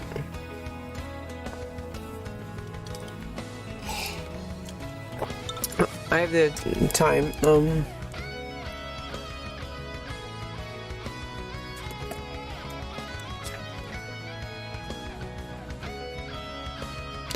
Yeah, I don't take spirit and lactone though. I'm sorry that it makes you feel faint. That's good that running made you feel more stable though. But I specifically my doctor and I decided my doctor is was up to date on the research, and it didn't seem like I really necessarily would have benefited from Spiro, and a lot of people are saying similar.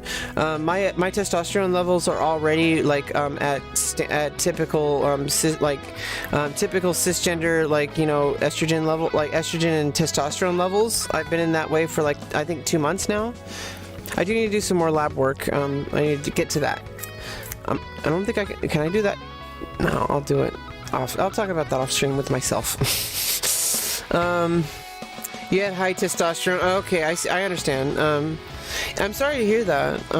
Yeah, I mean your medical treatments and your surgeries are personal to you. If you wish to talk about them, that's your thing. But just don't feel like you have to.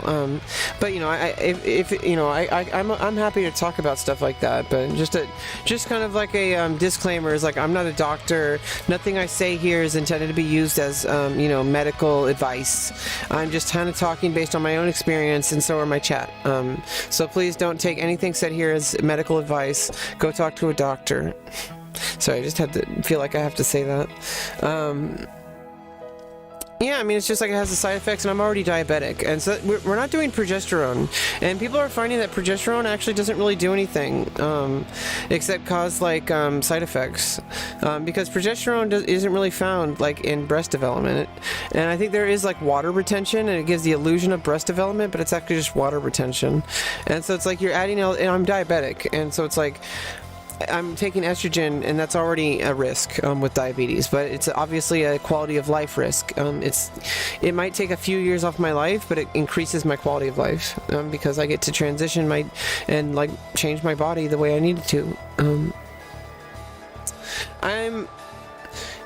Yeah, it's great to have a good relationship with your doctor. Anybody who I'm sad that it's just really sad that so many people out there though don't have access to a doctor who is as thorough as mine. My doctor has been extremely integral part of my treatment across the board, not just about gender expansive care.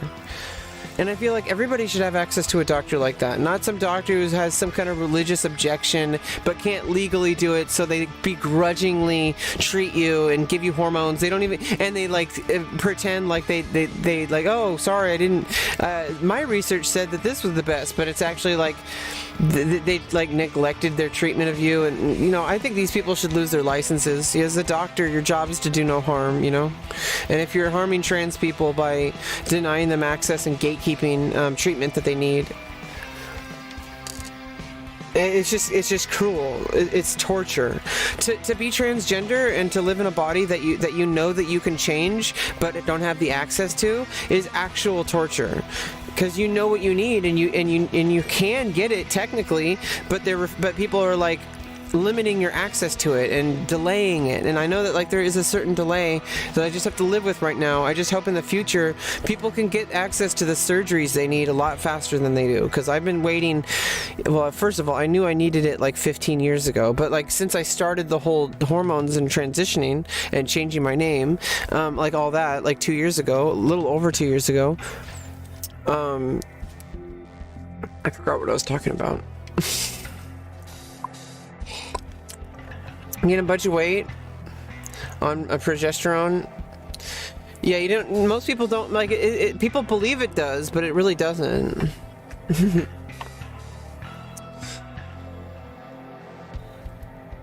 Okay, let me just push my pawns. Maybe that could be a thing. Oh, okay. It might be a thing. Let me make sure everything's defensive first. Nothing's gonna be attacked here. I need to bring the king over too. This is StarCraft music. Oh my god, awesome. I forgot what I was talking about though. Because like people just like trust your doctor, and hopefully your doctor cares about you as a whole patient, not just as a transgender person. You know, but it's great if they are just treating you as a transgender person, as long as they're giving you good care. As long as they're giving you good care, I don't care if a freaking in a technical hypothetical world where Ben Shapiro was for some reason a master transgender surgeon that we didn't know about, and he does it like because he says God told me to do it, and so I will not say no, and I'll do the best job I can. Like if you know for a fact that he wasn't gonna hurt you or whatever, like you knew that like he was like, I have been ordained by God to do this surgery, but I still don't believe that transgender people have rights, should have rights. You know what? If Ben Shapiro comes out as transgender, I'm all for it. But don't think that that's gonna undo all the damage you've done. But I'm all for it. If Ben Shapiro comes out as transgender, be you, you know? Girlfriend. It's like that also like the stereotype of like the trans girl who also acts like super like, oh, you did it, like, oh, go there, or like, oh, no, girlfriend, like, you know, that stereotype. I don't know, like everybody, like people like just expect that if you're trans that they just automatically connect it to that kind of like like that, not like that kind of like personality. Some people are like that, and that's perfectly great for them, but it's just like you can only be yourself. You can't like pretend to be someone else. You can like kind of like imitate their behavior, and it's kind of fun. And it's also like apparently it's the best form of flattery, or something like that. But you know, imitation is like the sign of flattery.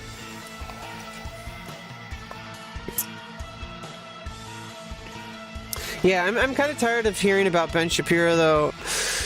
Like he's just like constantly invalidating trans people and non-binary. Well, it's all within the trans umbrella, but I mean, it's like it just sucks that like some people like get banned from platforms for like saying cracker, and people who do like a whole bunch of work to like spread education and like news and like having like discussions with like conservative talking points and stuff like that. Gets banned off a platform, but then like people like Ben Shapiro like have this giant YouTube following, a cult following of people that just like hate trans people, and even if they don't admit it.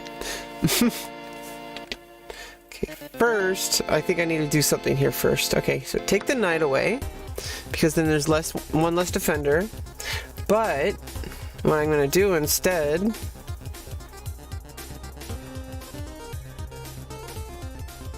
at this point, and move the knight up here. Yeah, anyway, either way, it's like in the end of the day, like in the end of the day, like people just want to say whatever the fuck they want to say on their platform, and obviously sometimes like you know, stuff people say that are anti-trans are gonna be very harmful to trans people. Like, I'm just gonna say that, like, it's very harmful to constantly, and it's not necessarily what people say, it's the fact that people think that it's okay for people to say it.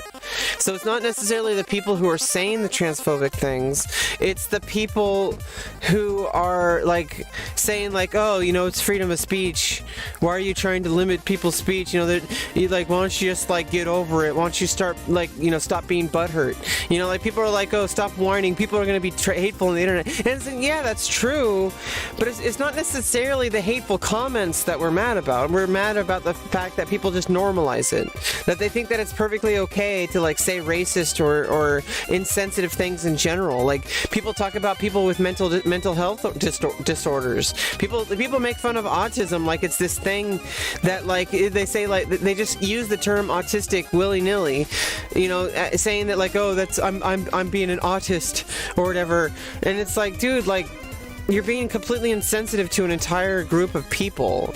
And so, I don't know, the C-word stuff, yeah, cracker is really weird. What if somebody wants some saltines and get banned? Yeah, exactly, I want saltines, I want crackers, I want Cracker Barrel, like, cheese and stuff like that.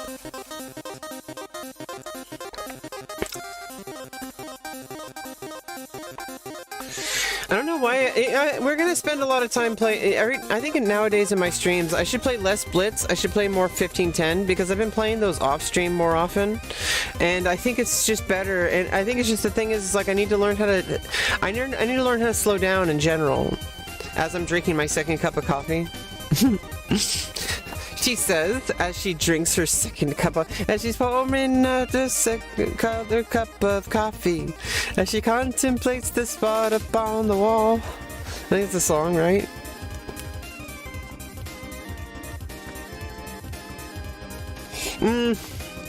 Okay, at this point, just like block off the dark squares.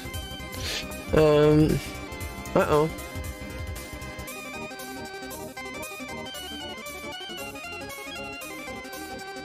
Yeah. Oh, I obviously can't move like a knight. Let's just go here. Oh shit! You know, you could do that. And if I take, yeah, I'm in the square.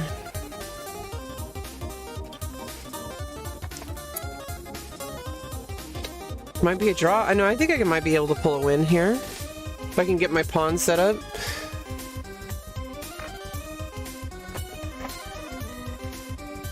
Oh man, now I want some saltines.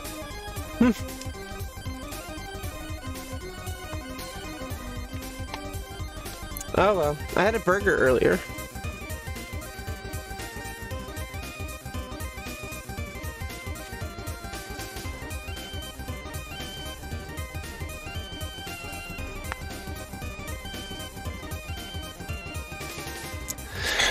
Well, okay, thank you so much for stopping by, Compy. Later, darling. You really do seem to be in better spirits than when I first met you. I'm really sorry about a year ago. I treated a lot of people. I treated a couple people really badly, actually. Do do do do do do do. Boop beep beep beep beep beep boop boop. Okay. Oh, you're my sister?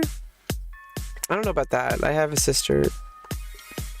I generally don't talk about my family on stream if I can help it. Although I have talked about my dad, my mom. Generally don't talk about my siblings. I do talk about my oldest brother because he's just kind of, you know, was pretty aggressively toxic to me. Trying to tell me to become a plumber because chess wasn't going to do anything for my life.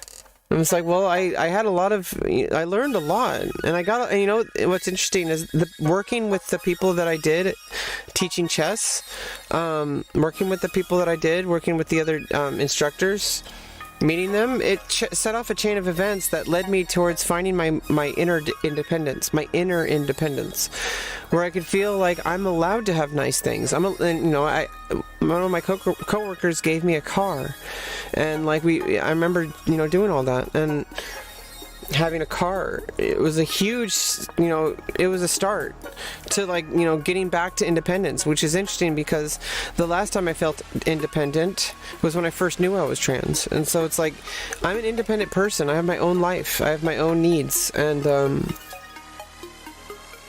yeah, I trans sister, like soul sister. But I feel like, I feel like that's kind of like I don't know, I'm white. I don't think it's like something that I should try to say. I mean, I don't know, I'm trans, so I don't know how all that works. Who gets to decide? Is there like a council of people that decide like who can say what words? Like, I'm just joking. No, we usually say sisters for just women in general. Kind of like, oh, you know what? I gotta go. I'm gonna resign. I gotta go. Yeah. Okay, make sure to watch your TV shows that air on Fridays on Amazon Prime. Okay. Thank you so much for stopping by. I really had a great time. I enjoyed your presence.